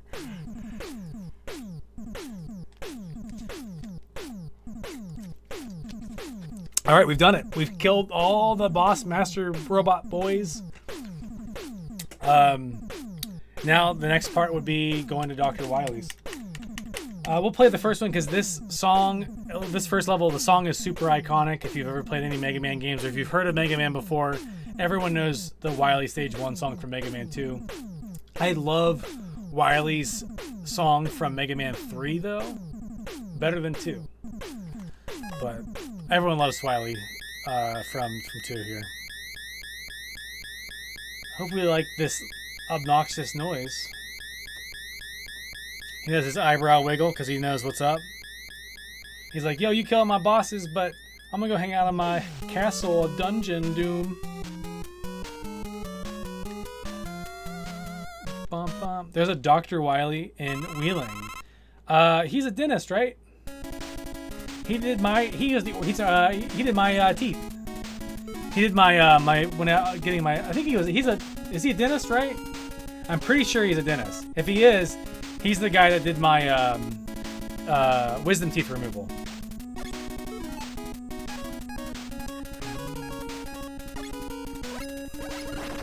Oh my gosh.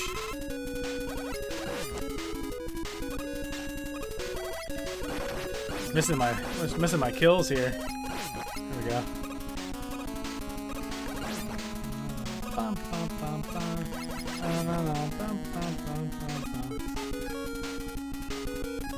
So you can see, like, here, you gotta have something to get to this part, right? So you gotta, oh, that's not it. It's 3, I think.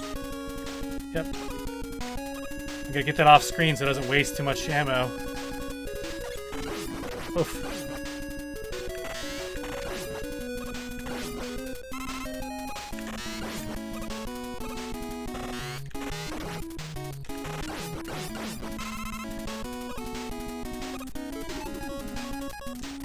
So Wily's stage is now just mastering the robot bosses that you've destroyed, the robot masters, and using their abilities when you need them.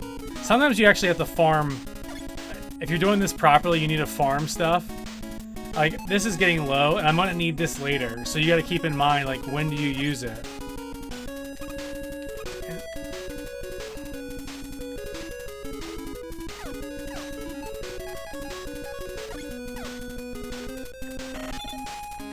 Oh, he's a proctologist? Then I don't know. Yeah, I don't know him then.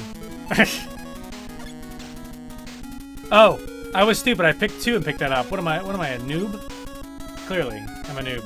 So, normally at this point, if I was playing this game for realsies, I wanted to beat it, I would farm right here.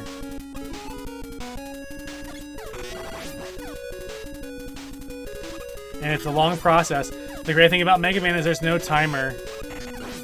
And look, that was a fruitless endeavor.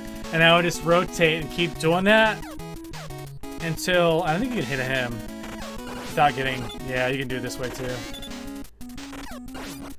And this is good. Fill this bad boy back up.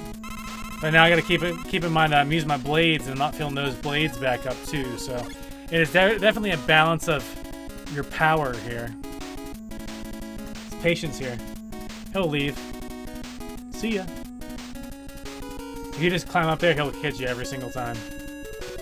Unless you're pro zone, you can somehow jump him. What do we do here, right? You can have 3, right? 3 of them. Shit. You can have 3, and I fucked it up. I double stacked them. And the thing is, if I run out of these, I have to go back down and farm.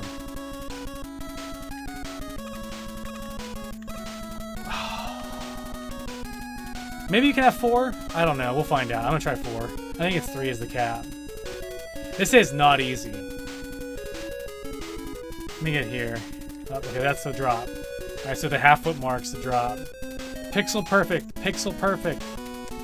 Okay, that was too much on the D-pad.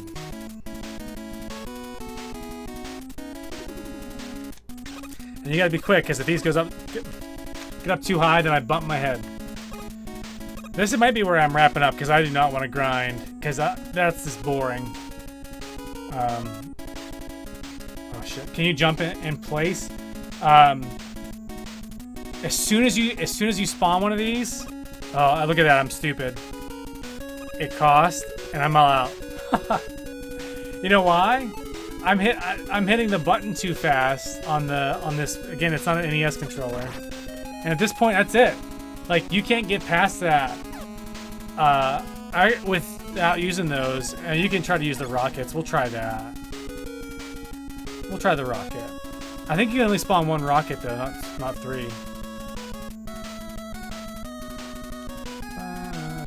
Can you jump in place? Yeah, I wish you could. You can jump on that, throw another one, but the idea is you want to kind of keep it as low as possible because the higher you get, you're just gonna bump your head up there.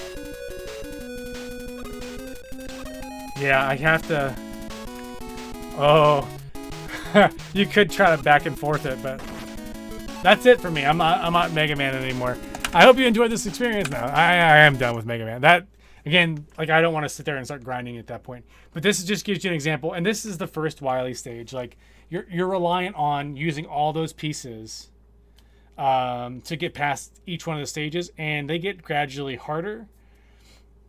And there are mini bosses in each of the stages. Like there's this giant dragon that you have to fight, and Quick Man's boomerangs is the key for that one.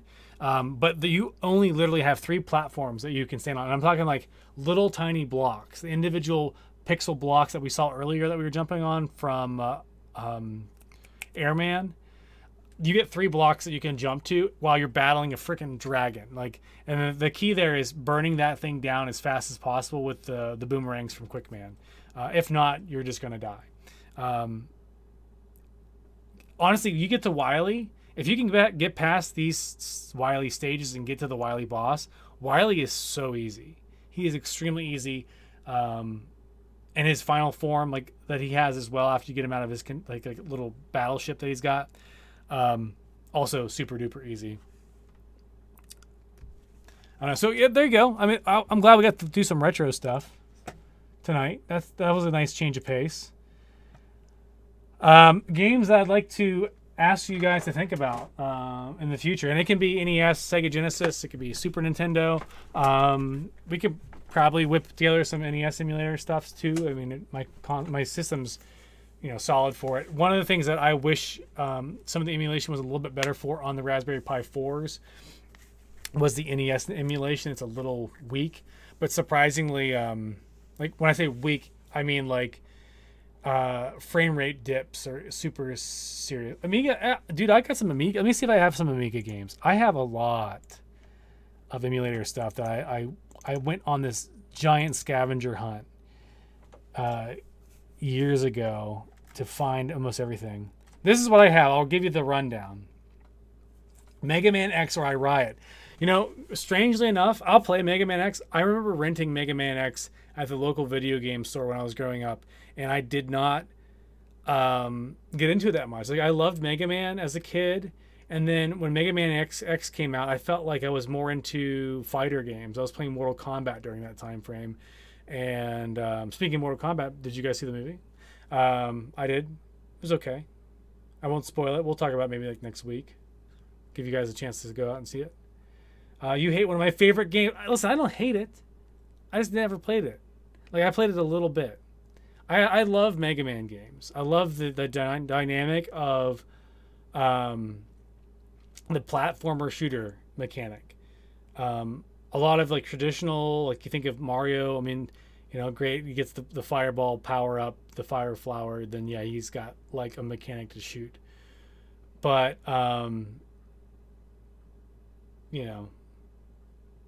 Ben, we could if you don't have an easy way to watch it,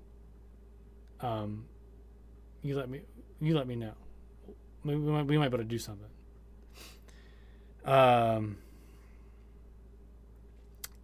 But Casey, I'll play Mega Man X, but you gotta tell me what the boss order is, because like that is the token to any Mega Man game, is knowing what the boss order is, because if you don't, like, it's freaking impossible or extremely difficult. All right, so here's the list of ROMs games I have ROMs, or systems that I have ROMs for. Atari 2600, 5200, 7800, the Atari Lynx, some Dreamcast games, not all of them because they get large file size. Game Boy, Game Boy Advance, Game Boy Color, Game Gear, Sega Genesis, aka the Master System, for some of you EU folks, if you're not familiar with the term Genesis. I think that was only used in the United States, but Master System, I apologize, Master System is not the correct term. Mega Drive. Master System was the NES equivalent to Sega Genesis. I just need 10 terabytes a 10 terabyte drive for ROMs. I have, I do have a larger hard drive that holds a lot of these ROMs. But yeah, if I had like a super dedicated thing, and if I was like super into retro games, and I like retro games. I mean, I grew up with them, but like I'm not into playing them constantly. Um, so yeah, Master System, I have all that. Genesis again, that's the Mega Drive in Europe. Nintendo 64, I have all those games. Neo Geo, if you're into Neo Geo, Neo Geo Pocket, Neo Geo Pocket Color. If you guys didn't know, Neo Geo did have a Pocket console back in the day, and a color version whenever Game Boy had like Game Boy Color and stuff like that. I have NES, like we just saw tonight. We played some NES games. I do have Game Boy Color specific games. There were Game Boy Color specific Game Boy games that came out. I have a handful of PlayStation 1 games. Some of my favorites, my all-time favorites. I have a good bit. I don't think I have all. Maybe I do have all of the Sega 32X system games, as well as the Sega CD games. I love the idea. Like Sega came out with a console, the Sega Genesis or the Mega Drive. And they're like, oh yeah, we're gonna add 32-bit, but we're not gonna make a new system. We're just gonna have you buy this extra piece of hardware that you're gonna put in to your system, and then suddenly you can play 32-bit games, and it'll be a 32-bit cartridge that you plug into it, and then you got that. And they're like, oh, let's do one more thing. Let's make disk drives, because we seem to realize that we can't hold everything on a cartridge anymore, so we got to put it on a disc. Let's make Sega CD, and we'll just sell you this platform that the console sits on and plugs into the back, and there's a CD player right next to it to read in those games. So yeah, I don't have the full master console. I do have a Sega Genesis, and I have a Gen 1 Sega Genesis. That's the only way to go. There are 3 generations of Sega Genesis that were released in America. Maybe 4. I think maybe 4. But as they came out, it's interesting because they use different sound cards in them a little bit, so the sounds sound a little bit different and things like that. I love the OG Gen 1 Sega Genesis mainly because it had a headphone jack on it with a controllable analog, like you can adjust the volume to it. Because I can remember countless times playing video games in the living room as a kid, and my mom would be like, turn that down, it's too loud. Like, it's not even real music, it's like cartoon music. I'm like, well, it's 8-bit music, or it's 16-bit music, depending on what we're playing. And, I could then put a pair of headphones on, your classic metal band, like fluffy earphone pad, 80s style headphones that people had back in the day, 90s as well. Put those on and plug in my headphone jack, and I could play and hear my own video games without like my mom like yelling at me about music. So that's one of the reasons I love the Gen 1 console. And now I ended up letting my aunt have my console for a little while. Her house burnt down, and along with it was my console. So that was a disappointing thing for her, definitely, because she lost her house. And this was years ago, so don't be like, oh, sorry to hear that. This was like probably like almost two decades ago, like 20 years ago, almost. I think I was in college when it happened. Anyway, yeah, that burnt down, and then I lost. Dodgy's console burned down his aunt's house. It wasn't my dodgy console that caused the problem. There was something else going on with that house, and pretty sure she had a relative who was stupid and fell asleep smoking a cigarette in their house. And I don't know the details, but I'm pretty sure that kid started a fire and burned the whole motherfucking place down. But you didn't hear that from me. Just saying.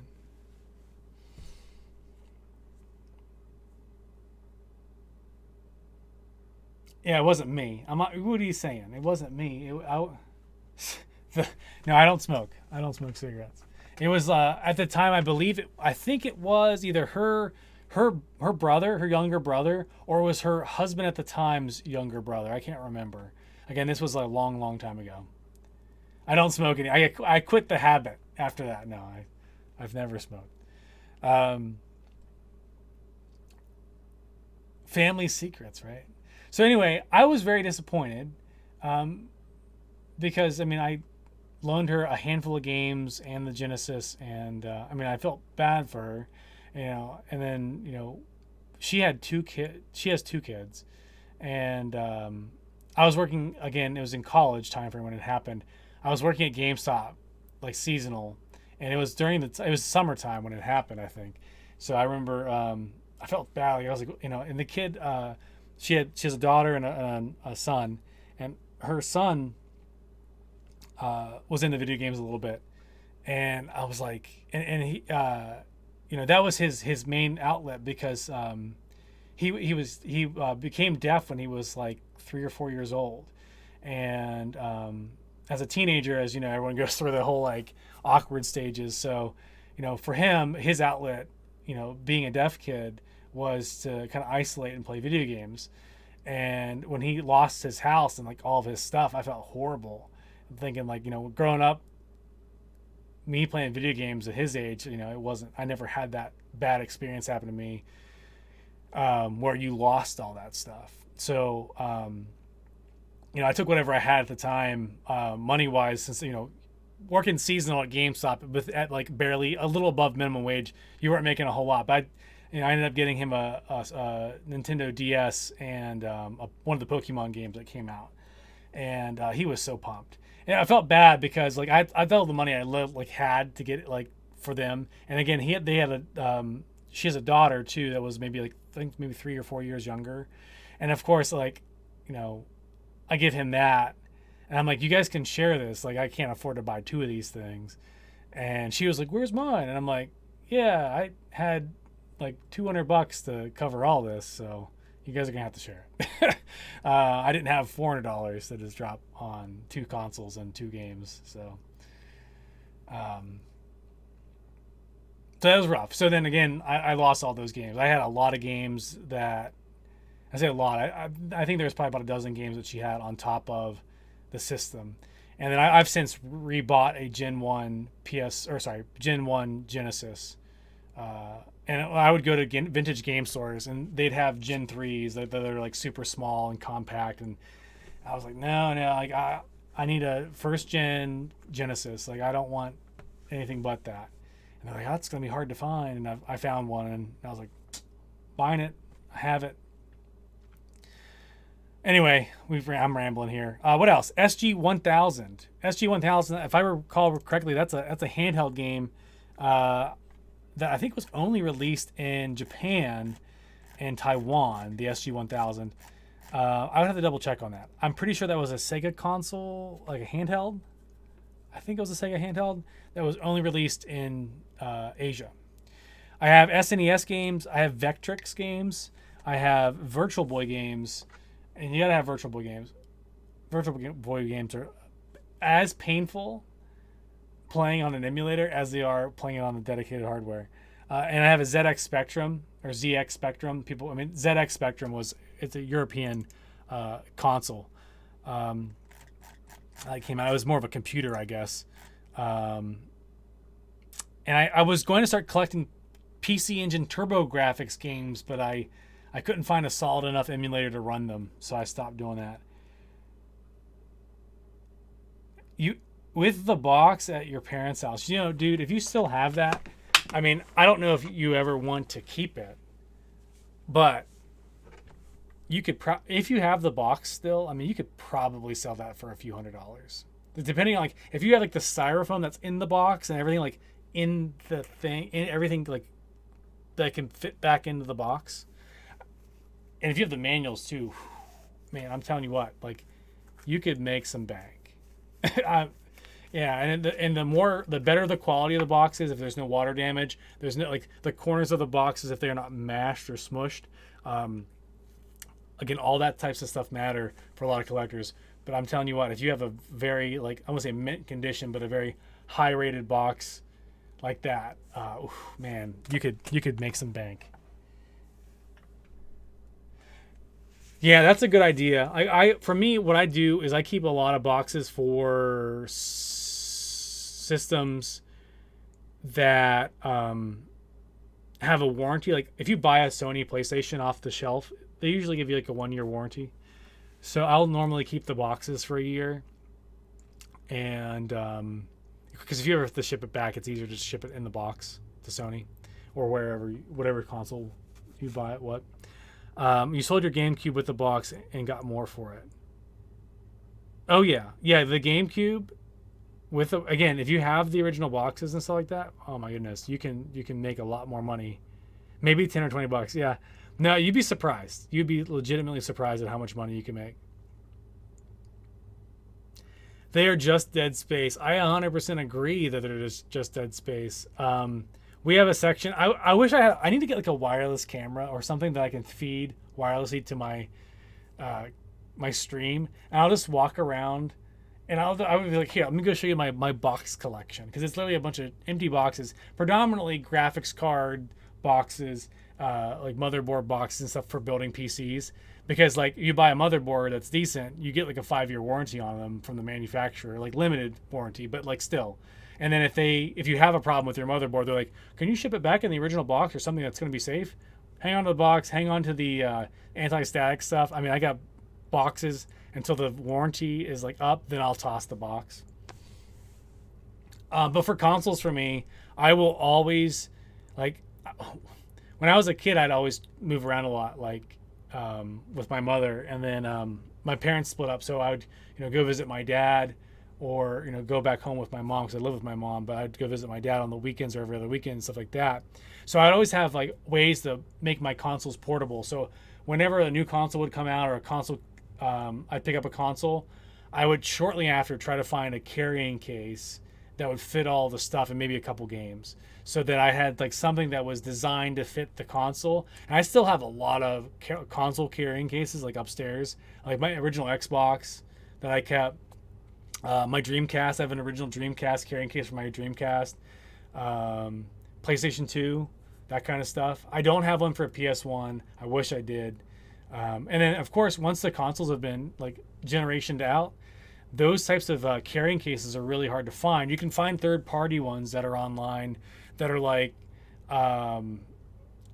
Game Freaks, or that's Pokemon. Like the off-brands, like the off-brand companies that would a lot of times make third-party supplies, like random fans you'd plug into the back of your Xbox 360 or whatever. They'd also make a case for your 360.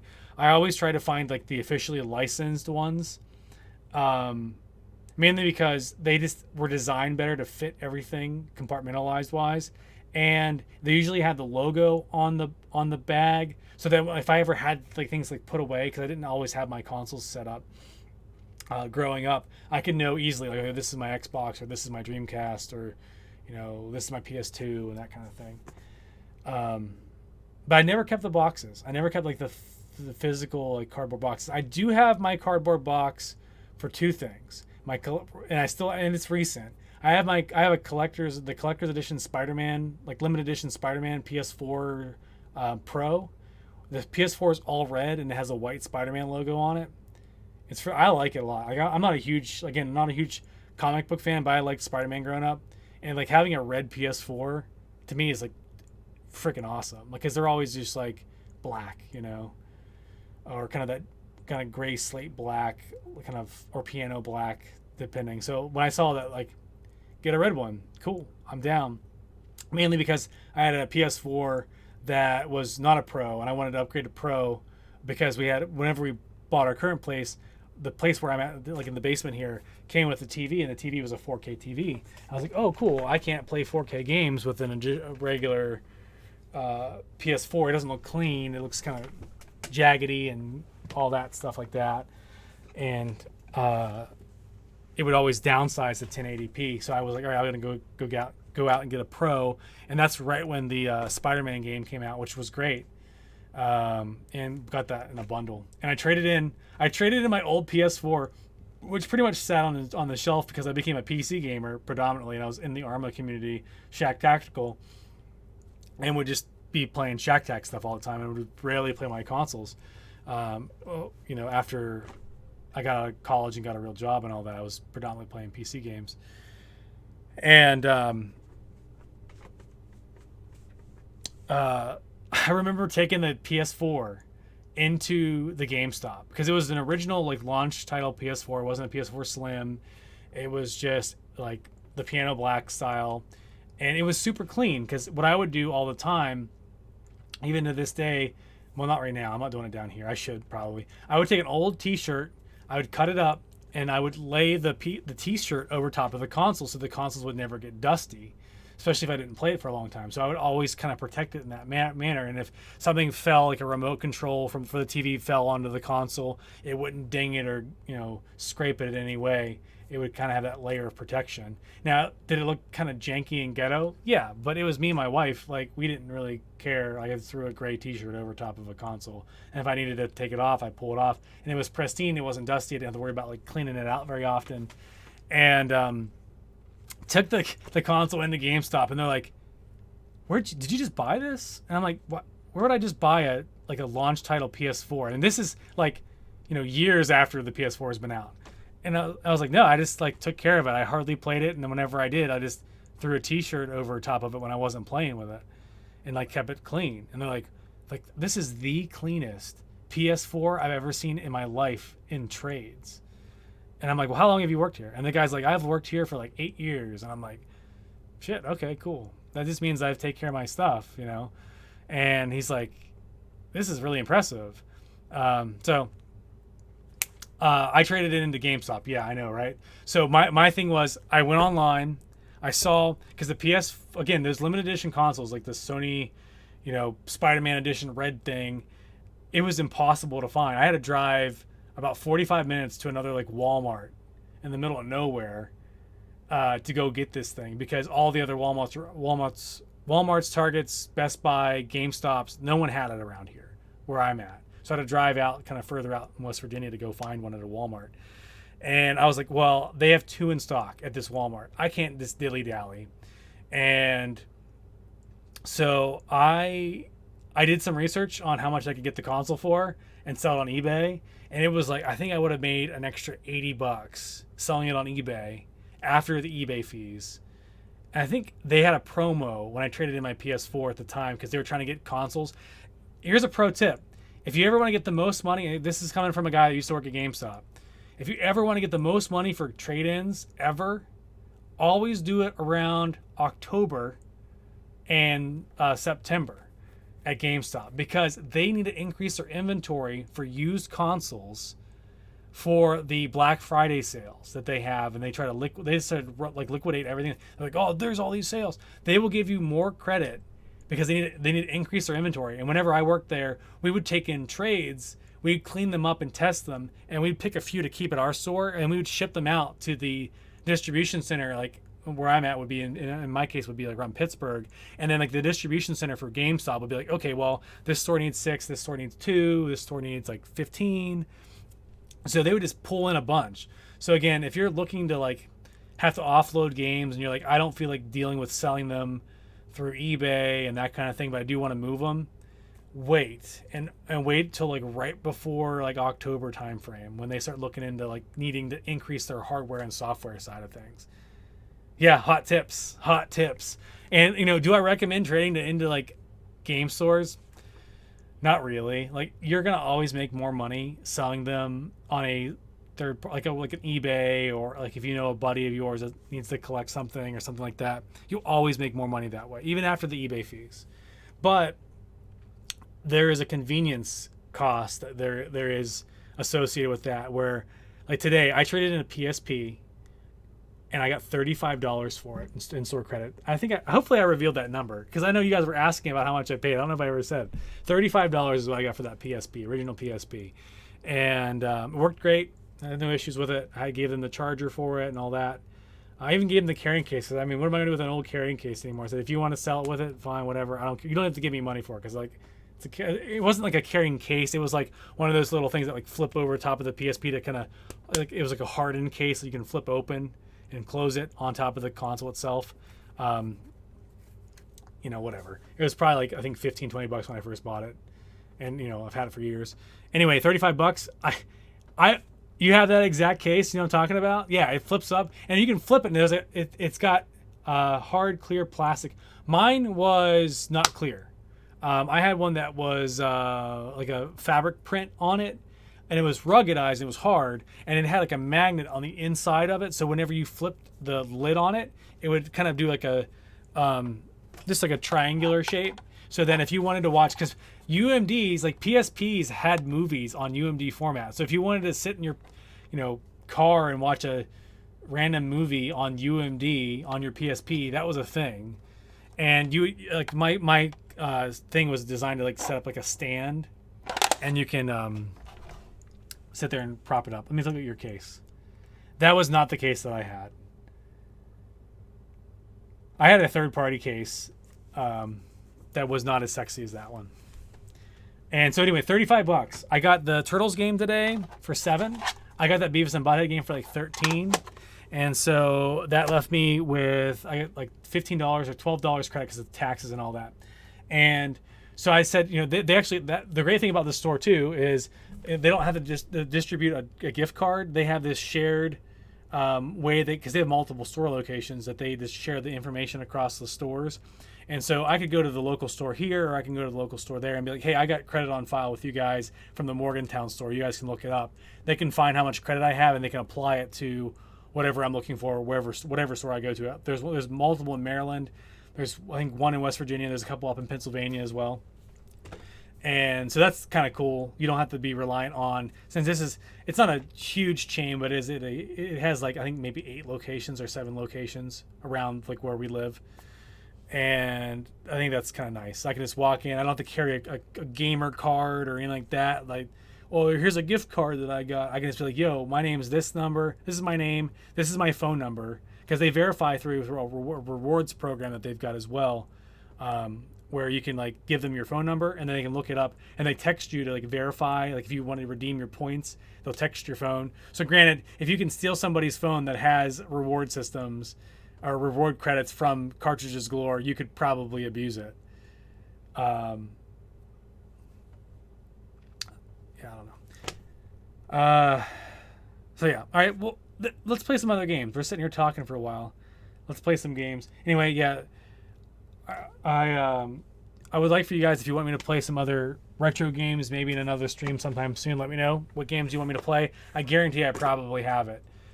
If it's some far-fetched thing that I probably haven't played or ever heard of, let's do it. Why not? I've heard of a lot of Sega Genesis games. Like I spent many hours growing up in a video games rental store, a video movie, like a rental stores.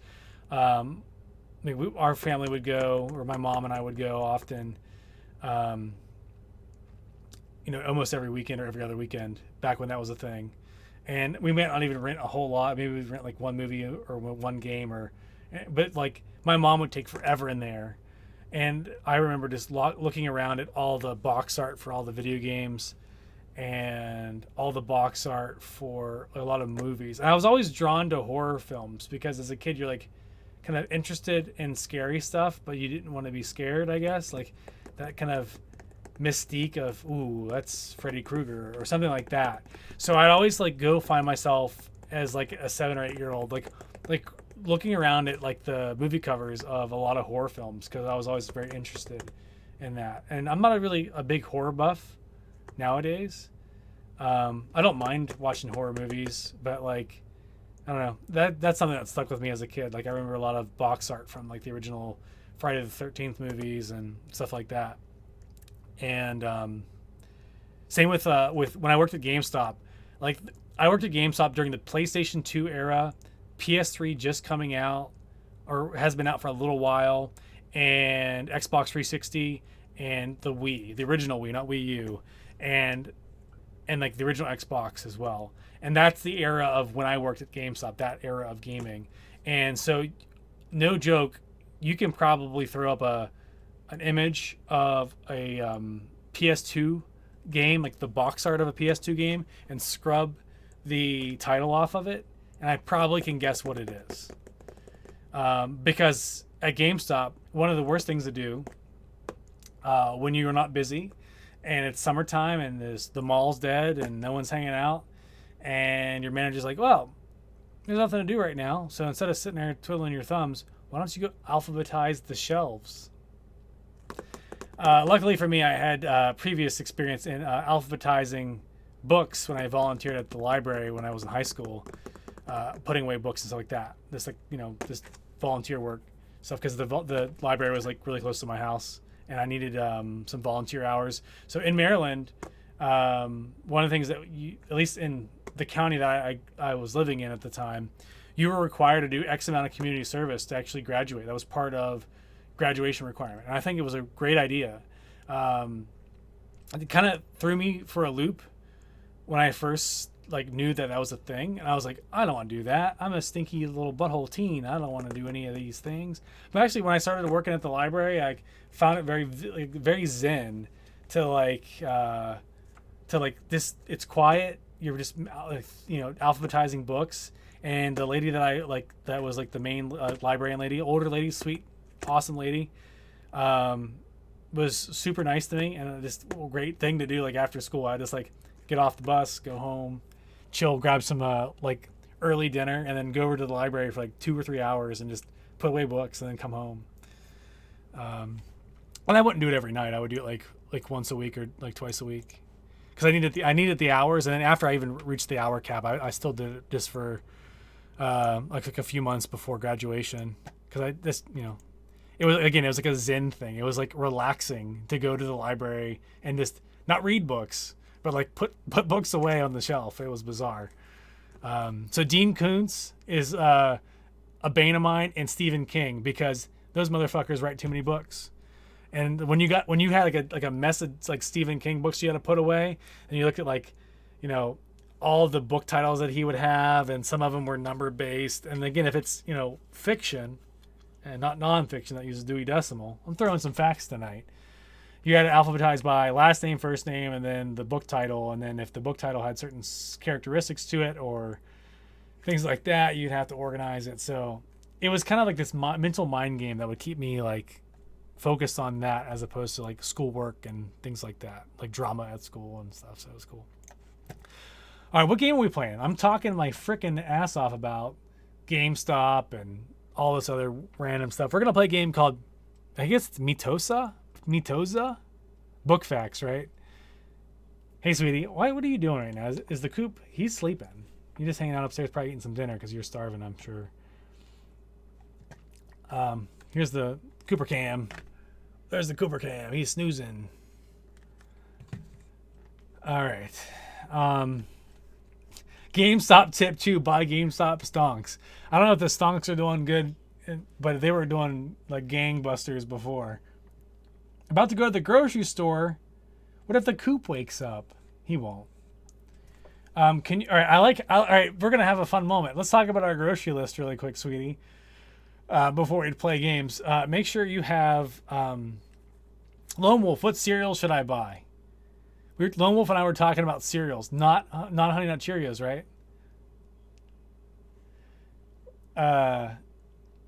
So fun fact, Lisa, don't buy cereal. Oh my gosh, Cocoa Pops, too much sugar.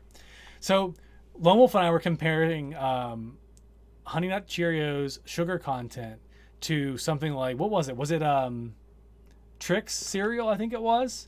And no shit, Trix cereal and Honey Nut Cheerios had like the same sugar content. And I'm like, you got to be kidding me, right? Like Trix is marketed as a kid's sugary cereal, and like Cheerios is marketed as like an oats or healthy oat solution. Again, I guess if you want to be healthy, you just don't put sugar in your cereal. But you know what? At that point, you're eating nasty. I don't want Trix. Don't buy me. No, I don't want Trix.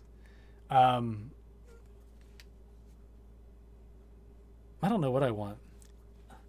Buy some Vegemite. I don't think we have Vegemite where we're at, buddy. I don't think we can. I don't honestly think we can get Vegemite at all. No joke. Can we, Lisa? Do you know? You'll find it. It's like top shelf, hidden off in the corner. Just look. I don't want Vegemite. Super salty, right? Do you eat Vegemite on a regular basis? Start a poll. Put it on toast. Start a poll. I don't know what cereals to buy. I don't know. Anyway, I need some protein bars. Could you get those for breakfast? I've never seen it at Kroger. Okay. Protein bars would be helpful. I just finished these. These are empty. I don't know if you want to put these on your list. This is empty. Or you can get some crackers or chips or something. That'd be great. What the fuck was that? This is a giant, like almost like a milk carton size of goldfish cheddar baked. They're crackers. Goldfish crackers are like a. And I can't show you one because I ate them all. This is an empty box. It's like a carton of orange juice. Get some sugar snap peas. Lisa loves sugar snap peas. But holding crackers. Yeah, this is literally the crackers like little like small shaped like goldfish things. Everything is bigger in America. Even the boxes of crackers are like this freaking big. This says serving size is 55 pieces, right? And about 28 servings per container. That gives you a reference of how many crackers are in this motherfucker.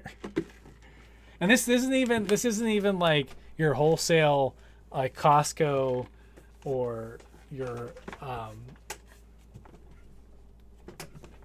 whatever else. You know, the big stores. BJ's and what's the other one? I can't even think of it. The Walmart one? Sam's Club.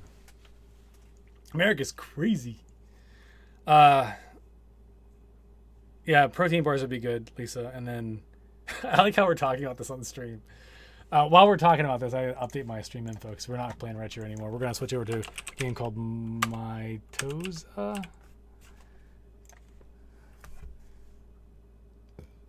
Here we go. Costco Club, Kirkland signature. Update discussing the groceries. Discussing groceries. We're done with talking about groceries. I think. Can you get some more water and Gatorade as well? And then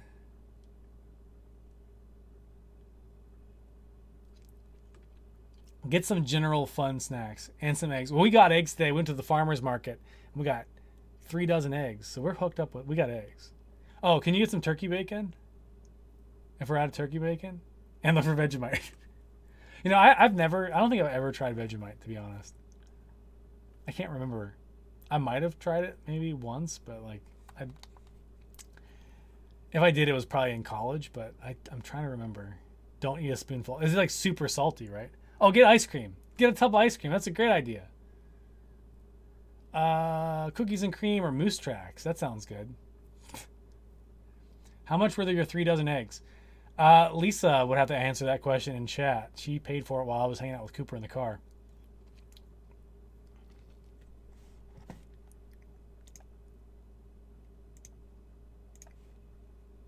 I'm launching this game, by the way. That's the bug you're hearing. Apparently this isn't full screen either. This is like a little... I think that this was like marketed as a cell phone game. We're going to give it a go. And these are fresh eggs. These are eggs from the farmer's market. These aren't eggs that are like, you know, at the grocery store that have been sitting around forever.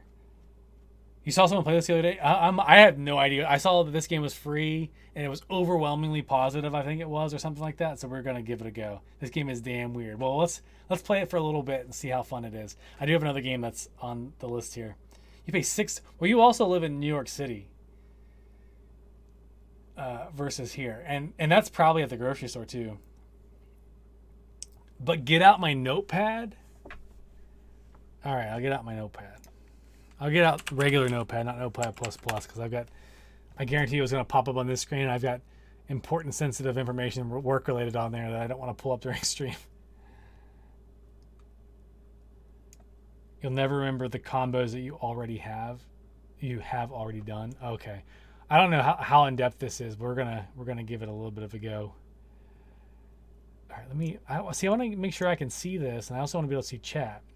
New York hens eat only the fanciest of feed. That's probably true. They probably don't even have any in New York. They're all in New Jersey. All right, there's the plant or the chicken. Do you just pick? Is this what you do? You just pick a thing? Well, we were talking about eggs. So let's go with the chicken. Is that a bird or that's not a chicken? Wait, big egg or little egg? All right, we're going to go with the little egg. What is this game?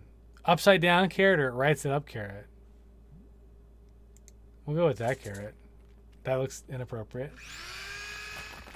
What is this? Elephant or duck?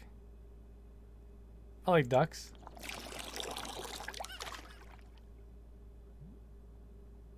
What is this? Boat or serial killer knife? Is this going to be like Agent 47 kind of duck? Let's try it. Oh, no. Sorry, too late. We didn't do the boat. It's not a knife. Oh, no. That's the seed from the game. Oh, we did that. So we want to do this. And we need to water it.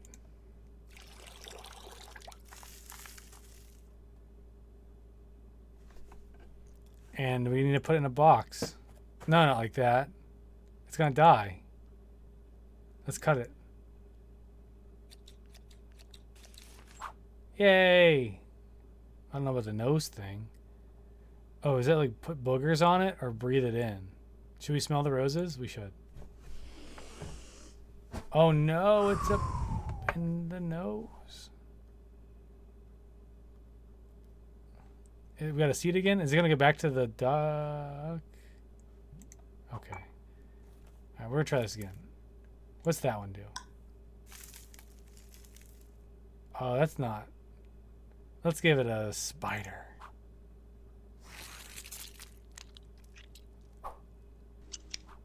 Oh, no. So when you have a seed, that's the start. Okay. Well, let's make cotton candy. What? Vampires. Vampires. All right, one more go. This is dumb. This game is bizarre. We'll go here and we'll go to the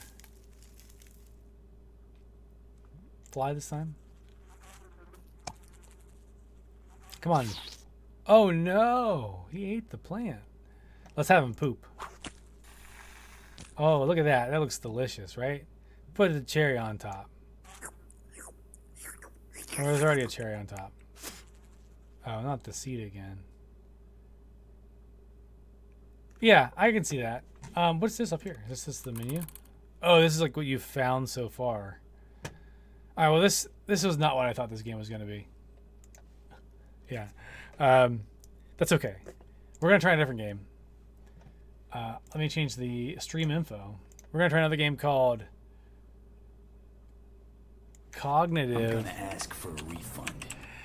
Cognition Method.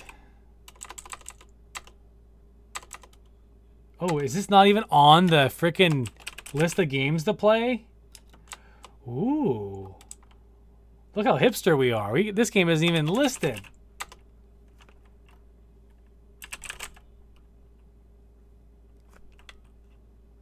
What do we choose? What do we choose? Let's just go to just chatting, because this game is not listed on Steam. Well, let's actually go back to retro instead of just chatting, because I mean I feel like retro fits. This isn't gonna be retro, but we're gonna roll with it here. We're gonna tag first playthrough as well, because I've never played this before. I get a refund from $0. Yeah, that game was free. If you want to play it, it's on Steam for free. I think it's also a mobile phone game. You can try it out. Next one is actually more in depth than the one we just played. That game was also 50 megabytes, so it's super small. Look at this. Look at this. We're gonna play. Here we go. We're playing a Unity game. We have since fixed our Unity issue with Citrix. Sorry, there was a speck of dust. I thought it was a bug, but it wasn't. It was a speck of dust. So I'm just clapping for fun. This game is called... I forget. What did I say? Something... Ground control, I have visual on the object. Confirming substantial contamination by unknown compound observed earlier. The situation is serious. This is a puzzle game. No time for further surveillance. This is also free, by the way, if you want to try this out. Free on Steam. Understood. Suggestions? I will descend to the object's surface and try to find the missing expedition members. Roger. Watch. Considering the importance of the object for this mission, and for the humanity at large, do not, I repeat, do not attempt repairs or try to reverse contamination. Collect intel on the expedition's whereabouts and head back immediately. Roger. Beginning descent. We had the Mega Man fun earlier tonight, so it seemed relevant to Pokemon. I guess I'm in space. I don't know what this is about. There he is, the guy, the spaceman. Is this like a black hole vortex that he's like, oh, there's a reality on the other side. Do we go? This is. Oh, I skipped dialogue. I think. Hold the jump to skip. We don't want to jump. Do we want to skip? Hold jump to skip? What is... Oh, that's... I don't know if we want to skip this. This might be important. We'll give it a second.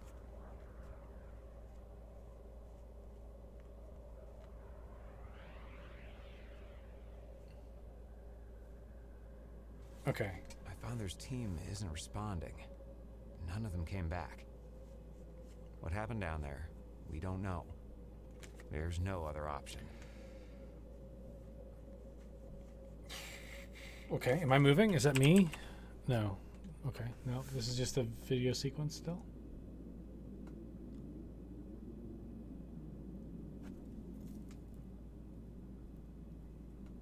Excuse me. Oh yeah, cognition method something. There's a subtitle to this. I don't know what it was. Either way, I tried looking these up with the subtitle and the subtitle itself and the name of this. I couldn't find it. I was waiting for you. Is that a computer? Is that you? Oh shit. You won't know anything. Whoa, wait a minute. I can only change the settings. The mouse speed is like 1,000 times. Can you Super hear fast. me? Is there any way I can talk to you?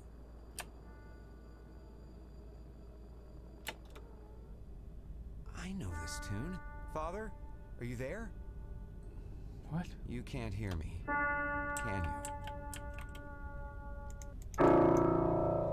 What is that supposed to mean? Are you angry? I don't even know if this is a horror game. I think it was like one of those like subliminal kind of puzzle things. Peculiar. What are these for? Wait, how do you see? Where's me?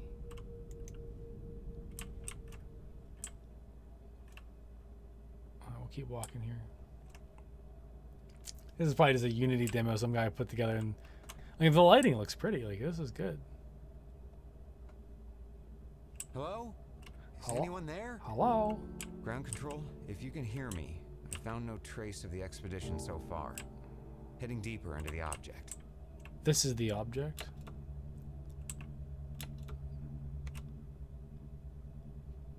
Focus. It worked.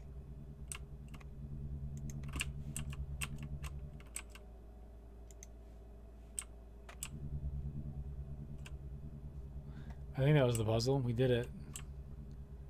Feels like a lot of the other games we've been playing that are like this kind of theme. Dad, what happened to the tree? This one. It died like many others. Our planet is failing, and we don't know how to fix it. This is like shitty version of The artifact will help us. Death Stranding terrain. We'll need your help, however. But for now, you should focus on the tests. The tests. Test Beavis. Another test. This place will turn you upside down. A gravitational well. We never solved this technology. Oh, look at that. I got into that well and now everything's upside down.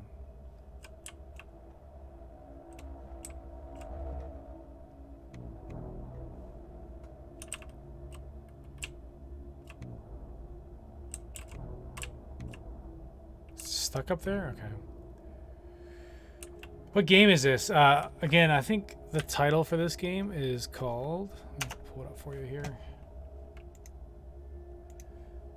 Oh, that's a chatbot. It's called Cognition Method Initiation. It's again a free game. Check it out on the old Steam. I think it's about 5 gigabytes. It's not very big. Unity based. Just wanted to kind of tinker with some of these free puzzle games, these free games that we saw recently, just to kind of give it a go. So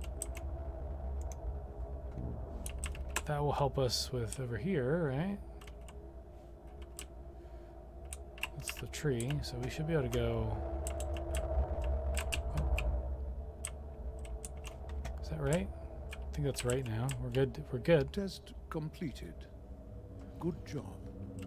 This feels like a Portal-like game. Yeah, it seems like that's the case.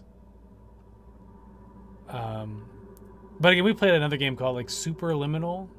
That kind of reminded me when I saw this of that as well.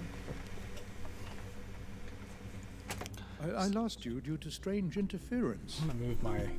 I don't care if you guys see my chair backing tonight. I gotta move this cloth because it's getting a little uncomfortable to sit on.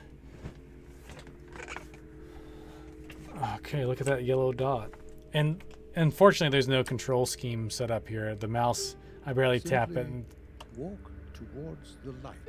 it's just going nuts. Like it's super sensitive. There's a game called Portal 2, Portal Reloaded, which is like Portal 2 but more. Actually, I think it's a mod. Okay. It's completely safe. I'm okay. What a mess this place Oh, is. look at this. It's like that thing, that painting. The statue is pointing somewhere. It's pointing to the place.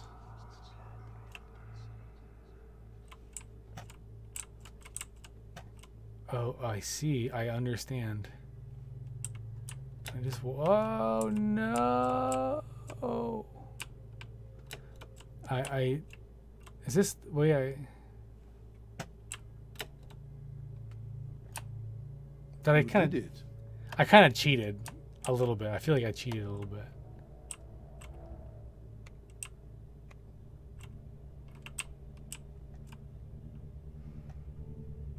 You'll have to discard the unnecessary in order to progress.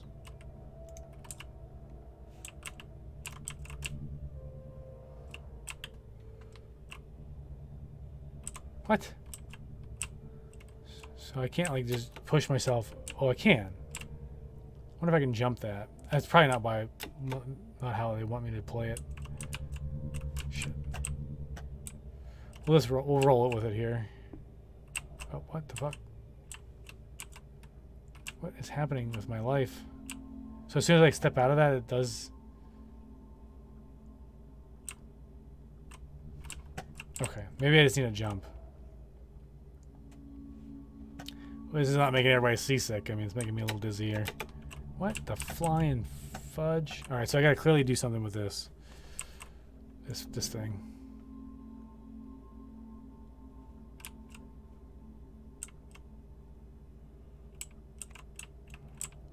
What if I go through here?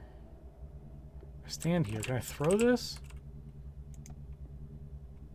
I can. So I just need to aim up higher a little bit.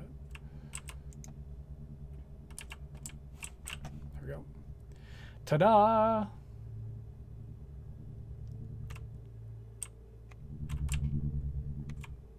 What?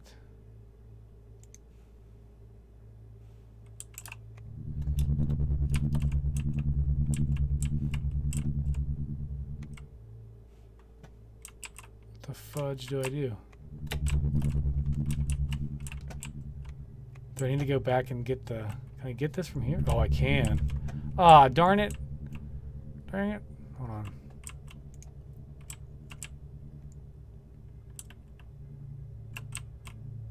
I have the power to grab it from here.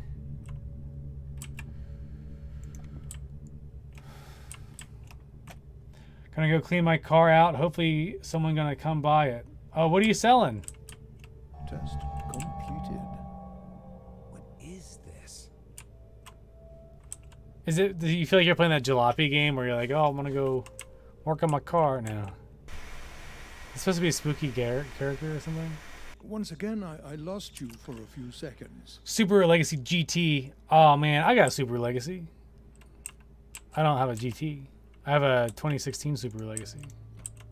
I love Subaru.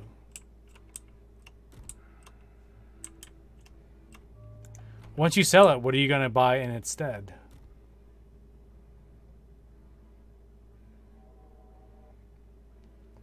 Or do you just not need a car anymore? Do you already have one? Have 2 cars or something? I just bought a Range Rover. You bought a Range Rover? Those things are expensive. I'm curious how if they're more expensive, like they're designed to be more expensive, like in the States versus where you're at, or if they're just an expensive car in general. Like if you had to get work done on that car, here it's super expensive. What do I do? Can I interact with this? What is happening?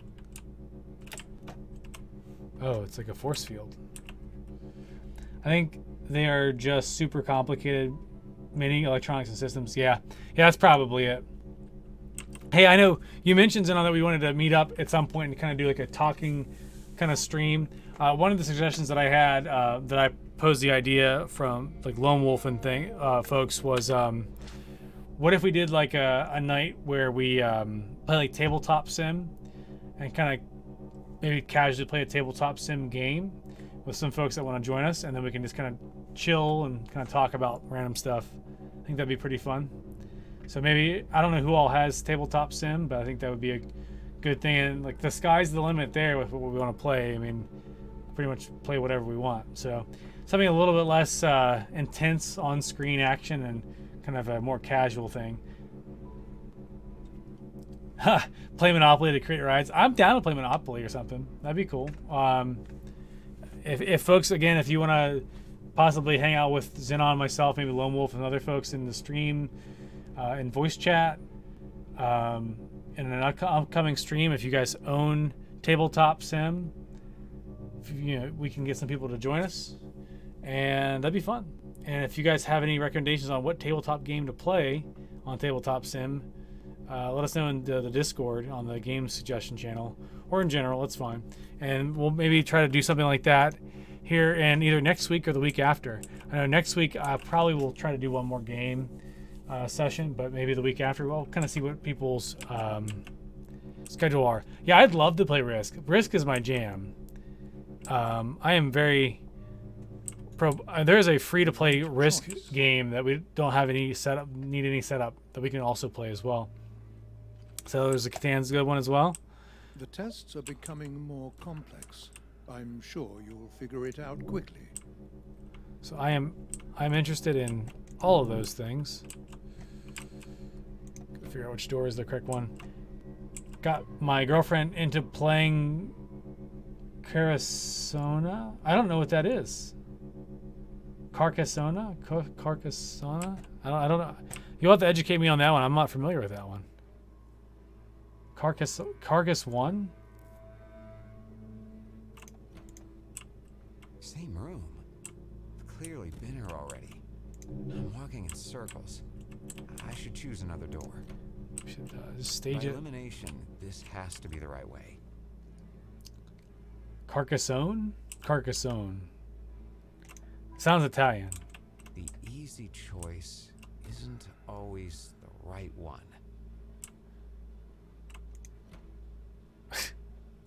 So I go for the that door, right? So if I go here, would the easy choice be like, oh, it's one at a time. Okay. So come down here. Would it be this one? I mean, all of them are easy to get into.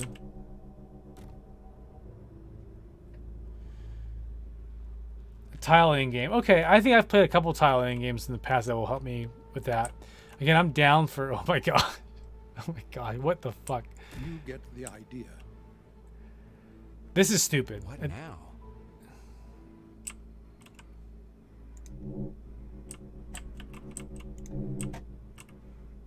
I have an idea. Well, that's very dizzying.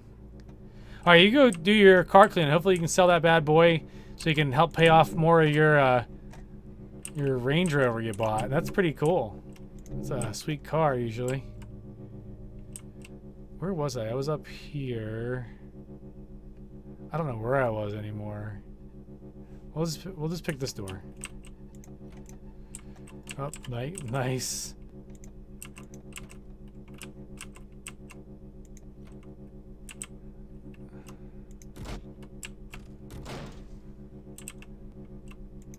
It's locked.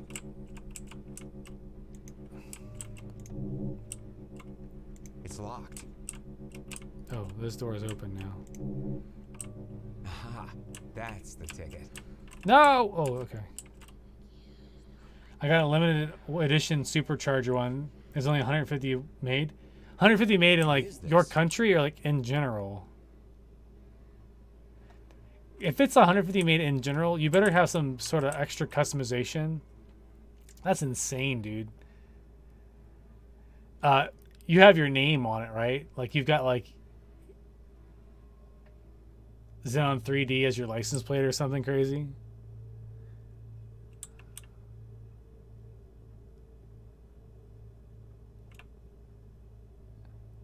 That is amazing. I can't imagine buying a limited edition car like that. I recognize the equipment. Hello? Nobody here either.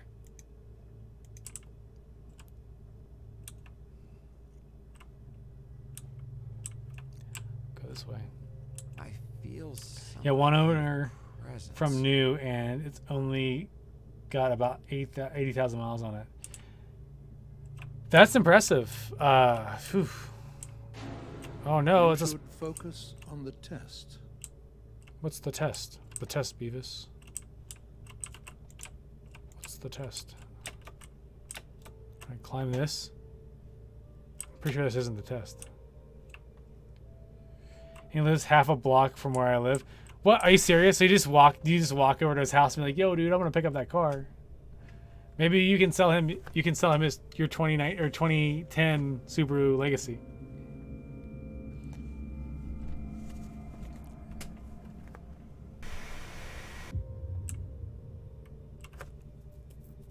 That's cool. Was that me? Did I just get a warning? I never doubted you. That really doesn't sound like you. That's not my dad. You're not my dad. You're not my dad. Okay, if I step on this again, it stays on. You're not my dad. Oh, come on. That's where I need to go, right?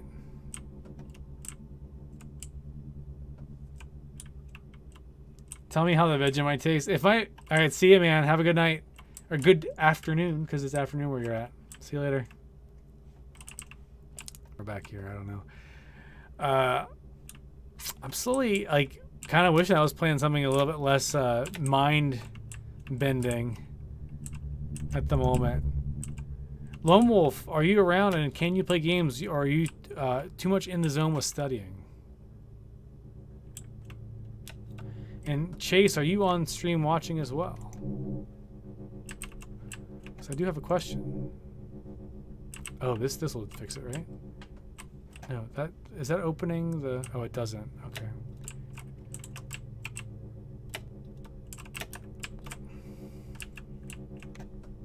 Where is that spot? There, it's right there. Okay. So something needs to stand on this. I gotta get. Maybe there's something back here I can grab.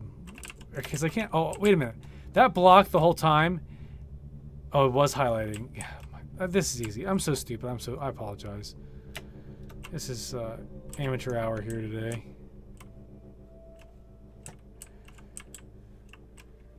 No games for me. Gotta get ready for the finals in a couple weeks. All right, understood. Lone Wolf. Another thing, I guess, whenever you're done with finals, maybe one night we'll just stream some Final Fantasy. Maybe we can get some help from Mister, and she can help us out with maybe some raids, or some, not raids, but some instances. She was very helpful for that. With that, I'm not sure if we're back here again, huh? If she'll be able to do that or not, but that was fun. I do want to.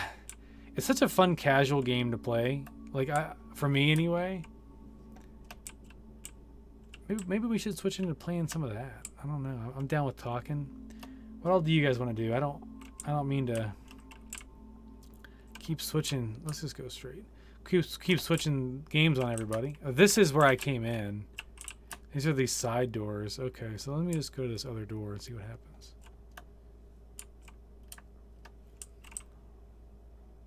Oh, here we go.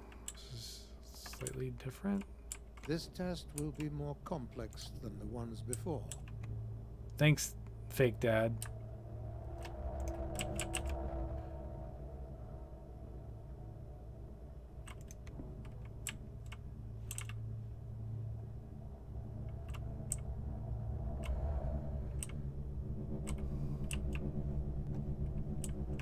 My bearings here. And if I go here, I turn this off, I'll fall through, right? What?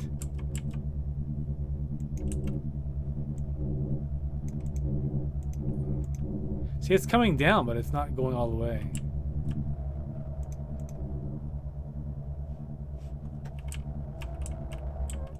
Oh shit. What am I doing with myself? Where is the block? It's right there. I can go here. And now I'm upside down. What if I took the block?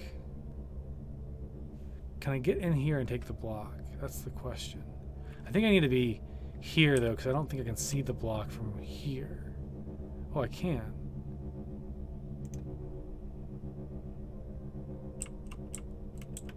You know the basic rules now.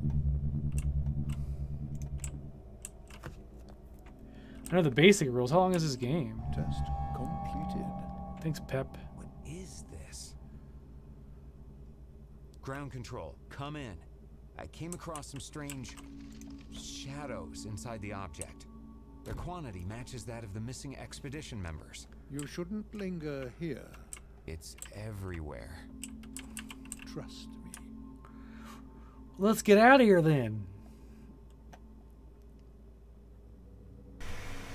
In this case, it's completely safe. Completely safe. Completely safe. Completely safe. What's happening? Hello? It's locked. It's locked.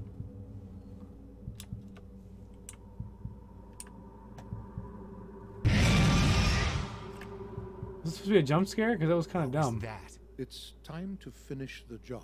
The artifact is capable of saving the Earth, but it has to test you first. That is part of its program. What happened here? Where's your crew? Everything went fine, but we need your help. We are waiting for you in the core of the artifact. We, as like, all you guys, are just hanging out in this core? Are you having a party? I know you have many questions. You'll know everything soon Maybe enough. maybe this was like For now, a demo for a game you that's not should out yet. focus on the tests. I believe in you. Okay, full game will feature more complex story and puzzles and stuff. It's a demo. Okay, that's fine. That's cool. That wasn't a horrible game. If you're into like those puzzle platforming kind of solvers, I mean, that felt pretty simple. I mean, there's a moments where I was having some brain farts, but I mean, that was fun. That wasn't a horrible game. Would I game over it or would I like refund it? It's free. Try it out. I honestly would say no, I wouldn't refund that. It wasn't that bad. I mean, it was built by a small team. Look at it, they have 3 developers on their team. One guy doing music and 2 guys doing narration or narrative design. So I guess they're the story artist, storyboarders, whatever, and then they have a handful of voice actors there. Made with Unity. All right, there you go. That's it. I have to like exit out. It won't let me do anything else.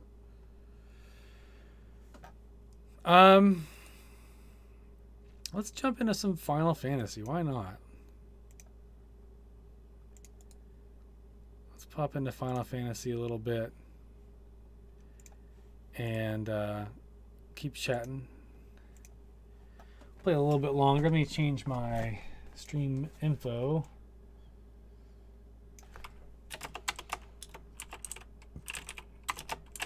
Any other games that strike your guys' fancy?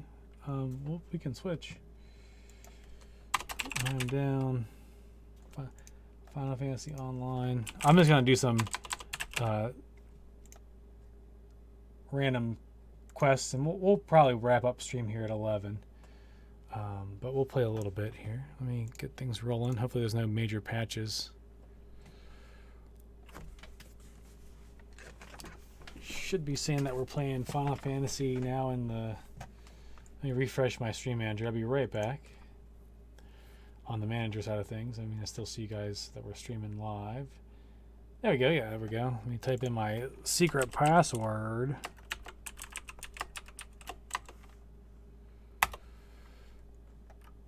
To get into the old internets. Final Fantasy Online. Play. Like I was saying earlier when we first started the stream, I did pop in and play this a couple of nights ago when Lone Wolf and I were just chatting in the Discord. Just for a little bit while Lisa was working on some dinner stuff. I just had about an hour. Hydrate, thank you.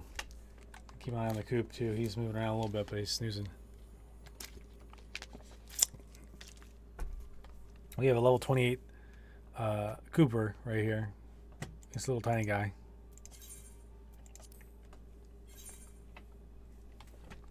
I always thought it was funny when I first saw this, like the first couple times we logged in, 24 player queue. I'm like, that's a lot of people to wait in line, but it's pretty quick.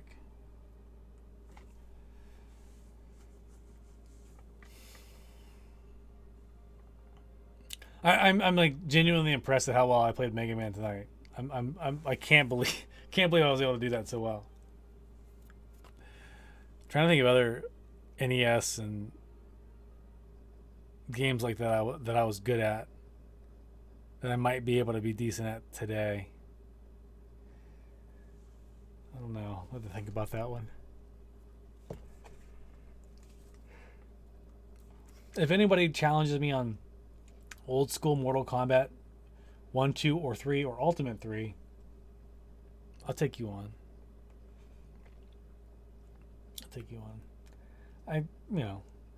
Pretty good at that game.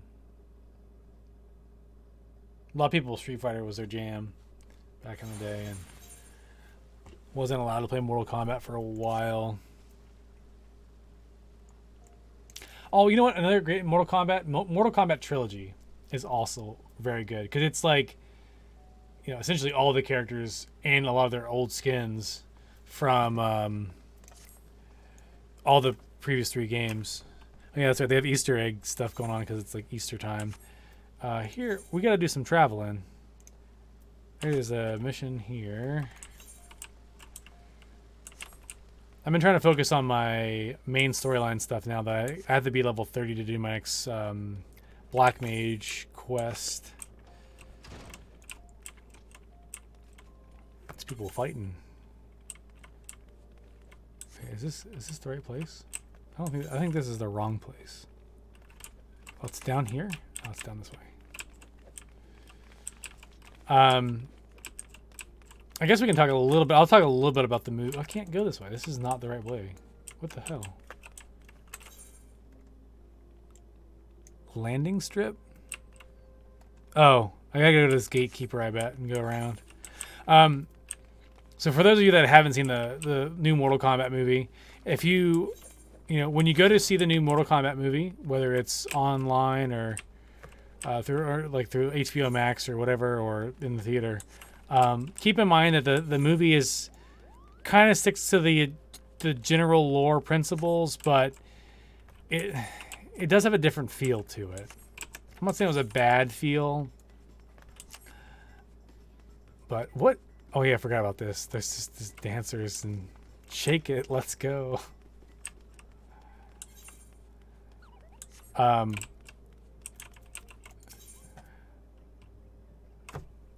Airship landing. That's where we're gonna go, right? Is that right? I don't know. We'll try airship landing first. My favorite character in the movie was Kano. Pleasantly surprised by the Kano character. This doesn't seem right. Like, shouldn't there be a thing here? Hustling the strip. Oh, the other option was going to the strip, wasn't it? Like, maybe that was where I needed to go. Yeah, the hustling strip. That's where I want to go. Try not to talk spoilers too. I really like the opening. I think the opening, that 7 minutes that you saw, that everyone was getting their hands on. That opening made me want to go see or go watch Ip Man again. I've seen parts of it before. Haven't sat down to watch it in a long time, and I haven't seen any of the sequels. But I was telling Lisa, I was like, this makes me want to go watch Ip Man, or like some decent martial arts movie. And I guess I already touched that thing. So right after Mortal Kombat, I was joking, like, we should watch the 95 Mortal Kombat, like, parts of it. She's like, no, I think I'm done. I'm like, all right, fine, let's watch Ip Man. So we did that.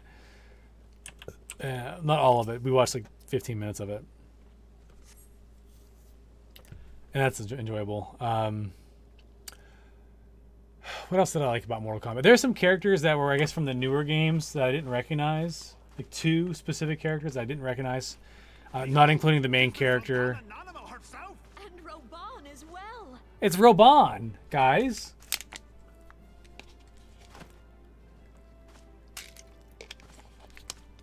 Hark, you souls of flame, drawn to the bosom of the desert, where the fire burns brightest and shall rage forevermore.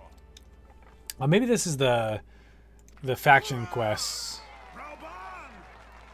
Where since antiquity, under the sage and judicious rule of the Ul dynasty, This voice acting is still kind of rough. into gold, where by the grace and glory of Nalthar have our brave sons and I didn't mean to do that, but okay. Look, there I am. I was hiding in the background. There, at the Flame General's back flies the Grand Company's standard. Note the sigil. The golden scales of order balance the jewel of prosperity with the flame. Okay. great and many are the gifts. I'm glad that guy just decided to tell me that while I'm standing in the crowd.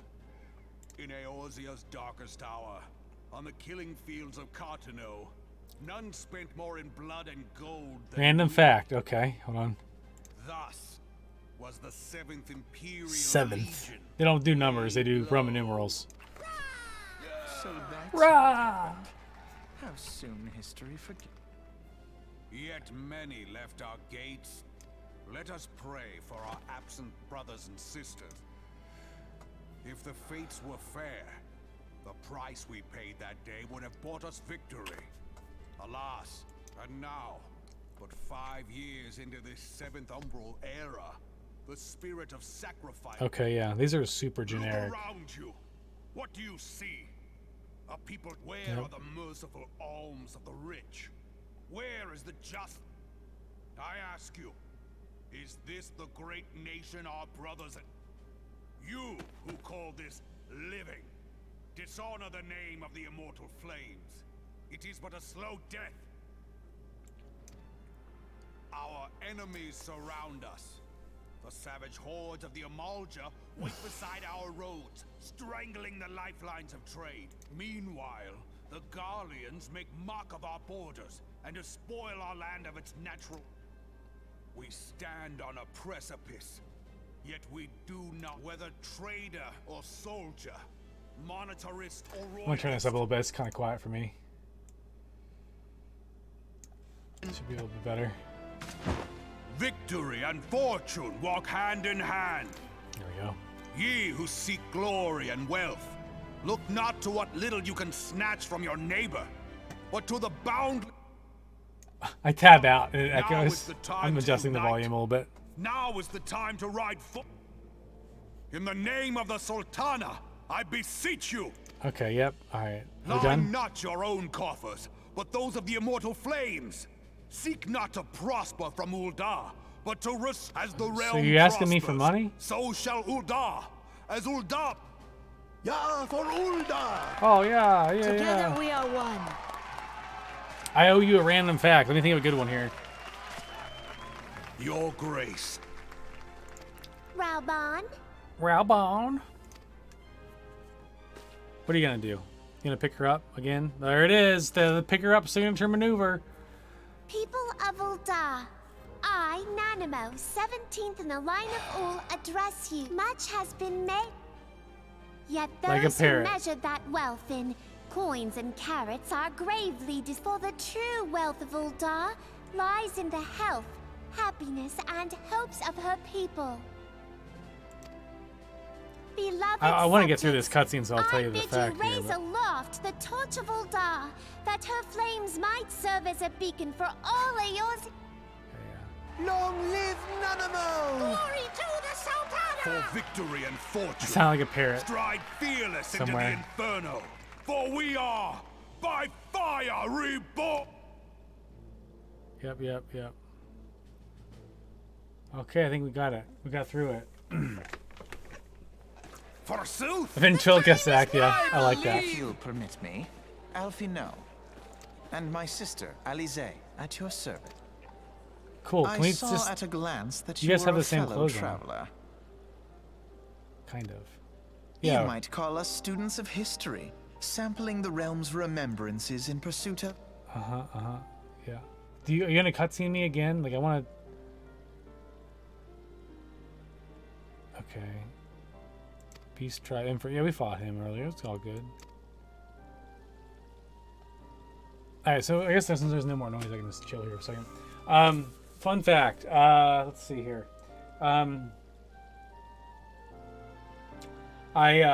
We moved our vinyl record setup. Now it's higher up. And I'm starting to get back into some gaming collecting, or some gaming vinyl record collecting, and other music as well. But like I'm part of this Facebook group that helps like distribute. Let's say helps distribute, but like organizes like when the sales of things go on like random bootleg sites. And there's like apparently this whole underground scene of bootlegging video game vinyl, where like people will like legit probably not like get anything checked or quality controlled through who actually owns the music, and they will like throw music and get like a giant wave of like let's say the Wii Shop music. There is an album of like Wii based music, and it has like, you know, legit like artwork, and it has like a white vinyl and stuff like that. And it's been something that I've been looking for, but not specifically the Wii music, but like some of those bootlegs. And it kind of feels weird because it's like it's a bootleg, so you know it's not necessarily legit. But like people like, I mean, are trading and selling these things for like hundreds of dollars if you can snag one up from the original order, like the pre-orders that go out. But yeah, there's this like, I don't say deep dark underground, but like there is this side underground like gaming vinyl like world where people like just bootleg N64 soundtracks. Like someone, like no joke, took almost all this N64 music from GoldenEye 64 or whatever, and just stuck it on vinyl, and like this did like a run of that music on vinyl with legit, like, not say box art, but I guess cover art and details on the pressing, and like they spent time with it. It's not like just like a black vinyl. It's usually colored in some way, and they put time and effort in everything. And yeah, strangely enough, this world exists, and I'm starting to like get like scratch the surface on like how it all operates. And I'd like to like pick up a couple of these because there's some really great video game soundtracks, and it'd be even kind of a neat thing to be like, oh hey, I've got this on vinyl. You want to listen to like this random like Earthbound? Like granted, like Earthbound has a legit soundtrack that like has been released, Stardew Valley and things like that. But like, you know, other games that you'd never expect a soundtrack from, like the Wii Shop music and that kind of crap exists. It's bizarre. Scratch the surface. Yeah, you see what I'm doing there. These characters, like honestly, spending time going through this game. Let me fix that. There we go. Like most of these discussions that I've had with people, I'm kind of skipping through a lot of this. It has not been very useful to the main storyline. Not the Wii music, is in my head. Now the music is in my head. Oh yeah, it sticks with you. And I love some of the remixes that are out there with just the Wii Shop music, and some of like the channel stuff where like the whenever you're running around like that Mii space and there's all the Mii's running around in like that giant like shopping mall place or whatever the heck it is. So that's one thing that we did. We have to go to all the different places and hear all the speeches, I guess, and then we probably pick a faction. So let's head to Black Shroud. Teleport all the way there because we're not running there. We don't have time for that.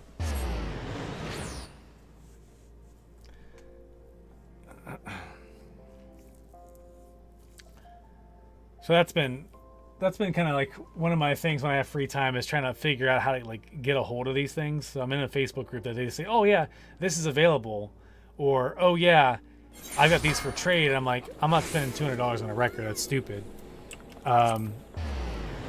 Because these are people like reselling.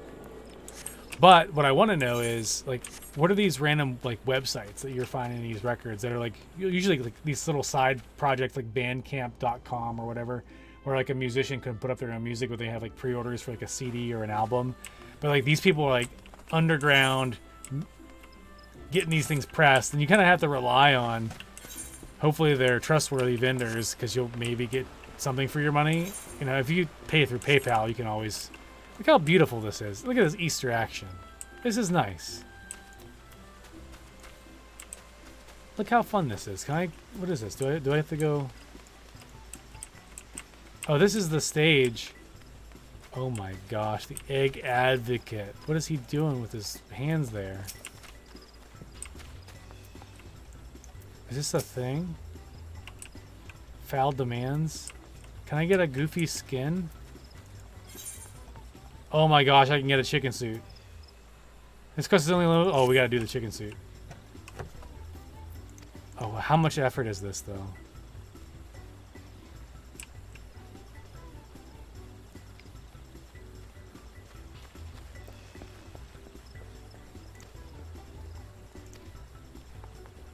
You gotta get up on this, Lone Wolf. We gotta be chicken peeps.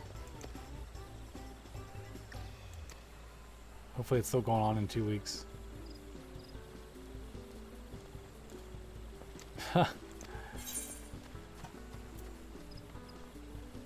How many moments? Let's find out how long this is gonna take.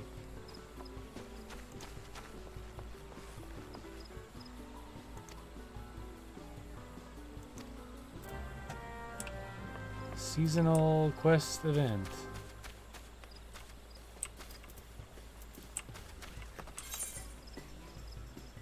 What? So if I click on this.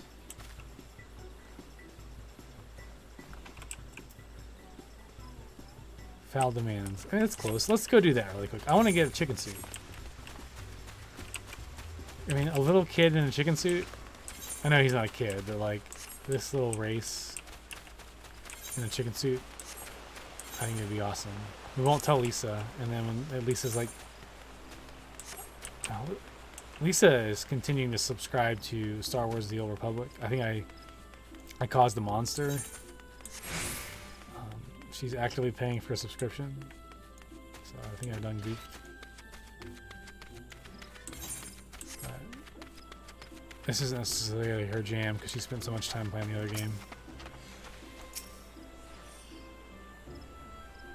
Yeah, I did restart her addiction. Probably shouldn't have.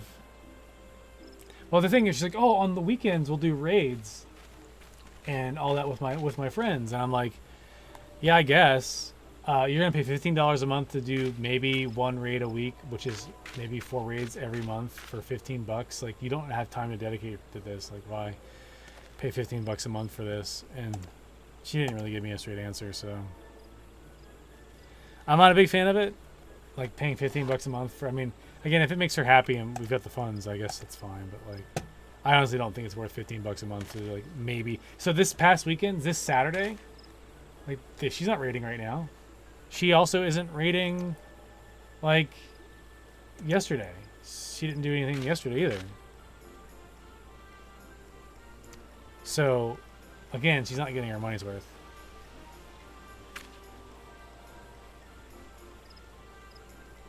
My body or my pride? Poor dears. Alright, let's do this. I might actually just do this quest and then wrap up the stream and then have like a post-stream party in Discord if you guys want to hang out. And I'll probably just maybe... we can just chat. And I probably won't screen share. Normally I have no problem screen sharing on like what I'm doing right now through Twitch, but for whatever reason when I was playing this game, the quality was like so bad, it was super choppy on Discord. Specifically with this game, I don't know why. Do I have to catch this chicken? Like what is, why is this so intense? Come here.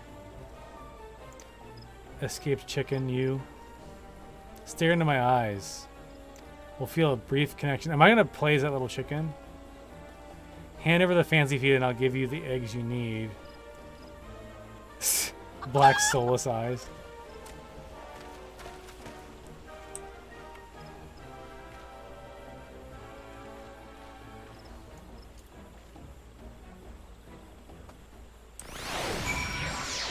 I'm gonna turn in the quest. Oh, wait, I got sidetracked. Where am I? Where's she? There we go. Tell me, what do I do? Give me the fancy feed.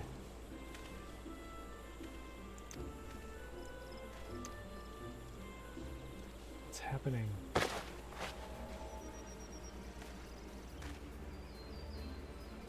This cutscene.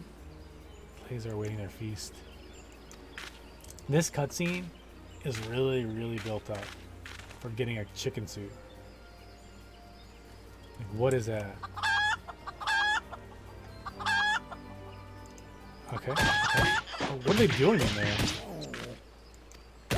Not the fingers. It sounds bad.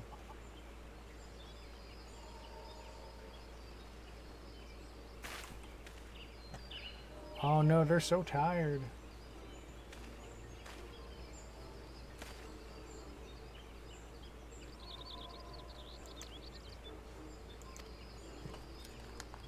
So I need to get my agenda soon is to get a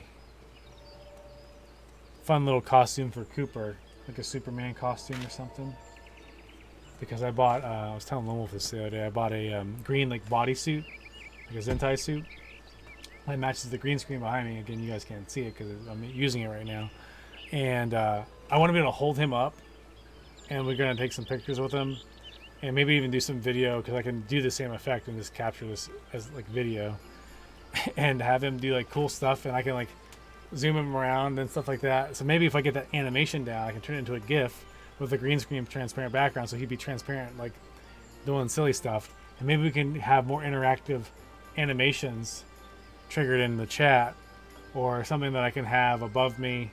Like we see the Cooper flyer that pops up that talks about the 3rd tier stuff, which it's extremely expensive, but like, you know, something that little advertisement for it. I think it'd be funny to have like a Cooper like swoop in and like have a message that just shows up. I think that'd be fun.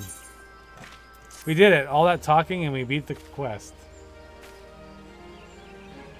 We did it. Well, that was easy. Well, let's take a look at how it looks. I don't know what the rules are. I don't know how. I don't think. Are you allowed to have cosmetics as a free-to-play? Maybe you aren't. Untradeable. Try on. Item comparison. Equip. The stats are like not helpful, but we can still be a chicken for a little bit. Look at us. We're chickens. Look at that. That's fun. Haha.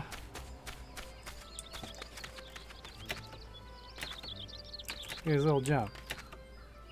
Now there's a button to do poses, right? If you stand here idle long enough, you'll do a pose. Do you guys remember the button? I don't remember the button. Look at that. Boom, boom. He puts his hands at his hips. There's different ways to change those. That's fun. We'll be a chicken. We'll go... as long as we don't get into a combat situation, which we should be good. Let's go back in and talk to the theater place up here. I think that's the next part where there's a big speech. Again, I think these are all just speeches for different parts of storyline components that we've experienced, and then I think we just pick a faction moving forward that we want to support. So I'm hoping that in the cutscenes it's extra fun that we're a little chicken guy. There's some like very elaborate costumes in this game. With the mask thing, kind of see through it a little bit. That's cool. Here's the place where we stand. Guess while we're here, we'll turn this one in or kind of do this part, and then we'll wrap up stream here. I lost my son to the calamity. The 3 seed seers are all together. Some say you couldn't I take like a step how without everything was so stumbling over a themed body. as when Easter, and then suddenly it's not themed at all because it's not part of this cutscene. I was hoping that the cutscene would actually keep the same experience, but everyone's not dressed up here anymore. Everyone's super serious. She's important. Our forebears were once strangers. But here I am the in my chicken Twelves suit. Wood. Fearful of the green wrath, they hid themselves in the dark recesses of the earth. Through great effort, they proved their worth to the elementals. I feel and like were granted a place beneath these 3 the factions boughs. are so generic. So it was that Gridania was born, working hand in hand. The Hyur and the Elysian settlers sowed the seeds of our... Yep. Let's so unite. nourished by the waters of unity, and Of blessed unity. by the light of the matron, Gridania flourished into...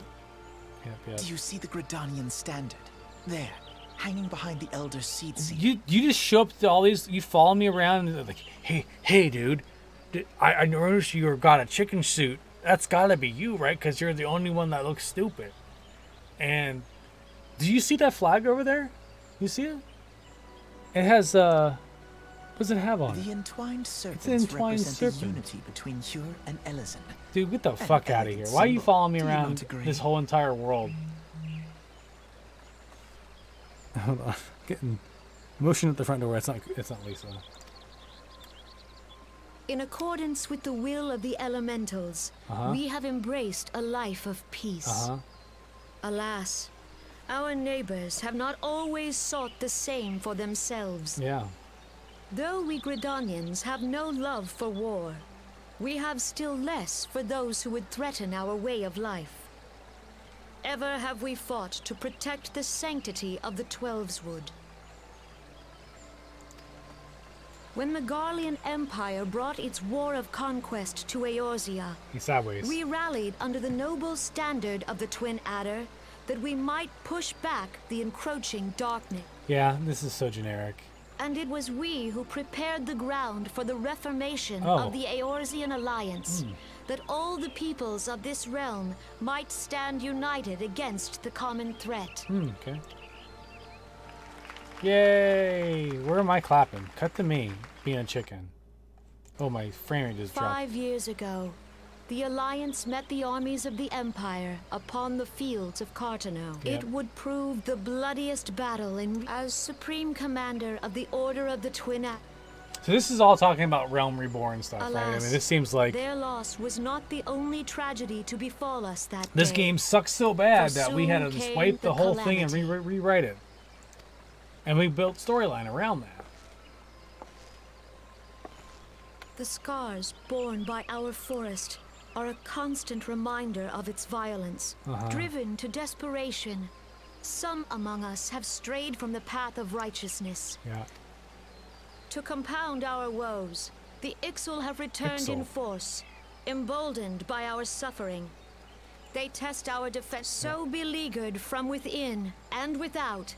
Time was a man could walk pox the on the high bloody roads without Ixal. fear. I On don't this know how that day, guy, the 5 guy and years girl like ago, twins there. I don't Countless feel how, that guy Eorzeans must. laid down their lives that we might behold He's another wearing like dawn. these big women's Please platform join shoes. with I mean, I me guess in that's his honoring their jam. memory.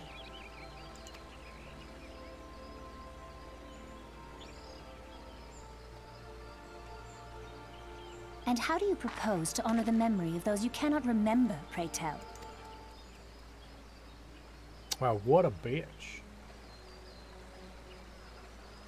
Because they wiped the servers. The destruction They're the wrought by same the twins calamity you see was as indiscriminate. when you started the game. Oh, It dealt okay. death to Eorzean and Garlean alike. Yet while we have labored to rebuild our homes, to rebuild our lives, the Empire has set about Let none be mistaken. The Garleans remain the greatest threat to our survival.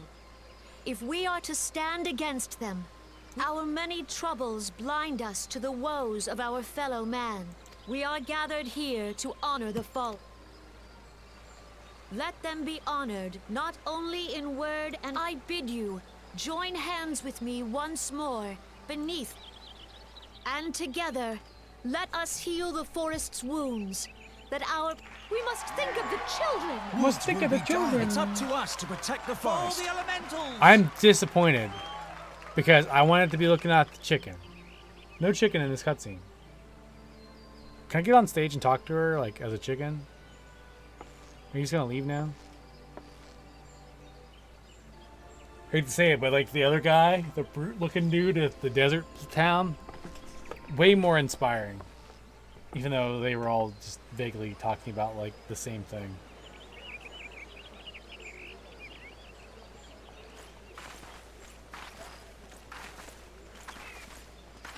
Are they just staring at each other down? Like, are they gonna go fuck later? Do you see those people that are just staring each other down? Fancy meeting you again. What was that about?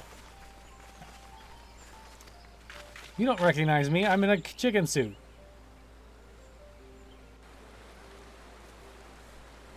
It's raining now.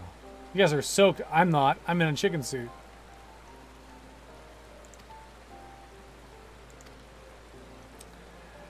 Times I'm in the primal Rama.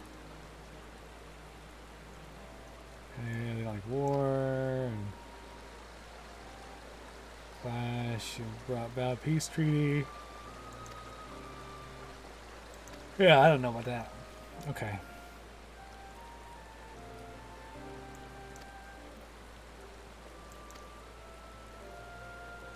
So they just have clothes like opposite directions or something? I don't know. Their clothes are kind of similar, but their pants are different. And he's got pink and blue, or he has green and blue, and she's got pink and red.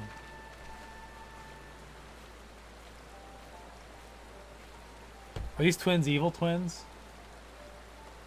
Like the Shining style twins? Alright, we attended that meeting.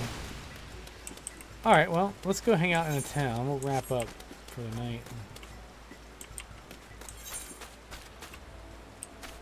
What's over here?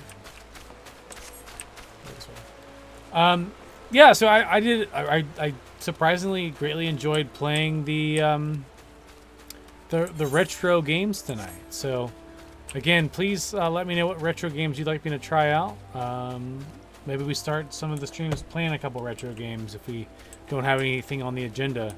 Or maybe we just have a night of just calling out, hey, go try this retro game. Pull it up.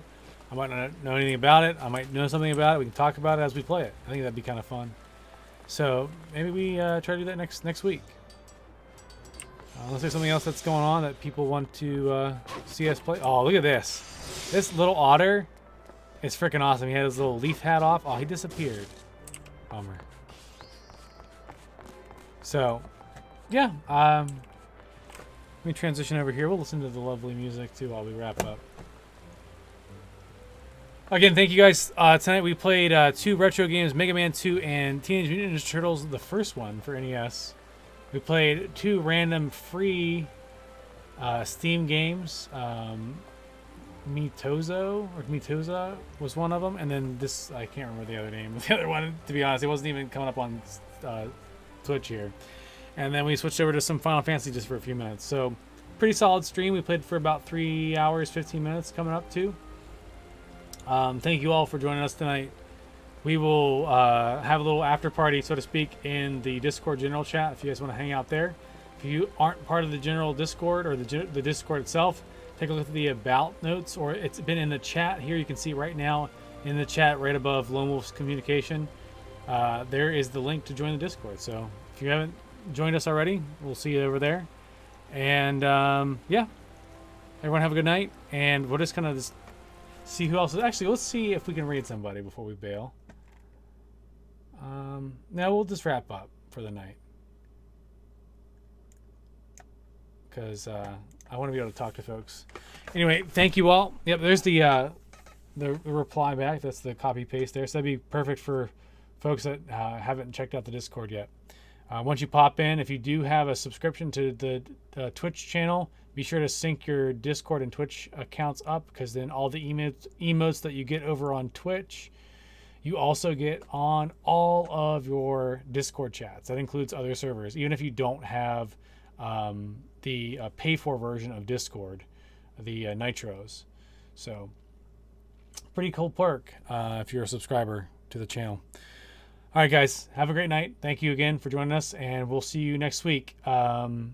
We may have an impromptu costume stream coming up next week before Saturday. So I'm going to be working on my helmet, getting really close to the finish line on things. So be on the lookout for that. Not sure when. It'll be on a weekday night sometime this week whenever I've got free time. So if you're into the whole costuming thing, we'll be doing some weathering on that tank helmet, that tanker we're working on. And maybe the chest plate if I don't get to it by then as well. And then we'll be done with the first layer of paints. We can put everything on. Maybe during the stream, once everything's dried up, or maybe on a separate stream, I'll suit up and we'll take a look at it. Take some photos, have Lisa do some of the photos and stuff for it too. And then at some point too, I would like to do a more detailed discussion on existing costumes that I already have approved. Just haven't done that yet. I just got to find time. All right, guys, have a good night. See ya.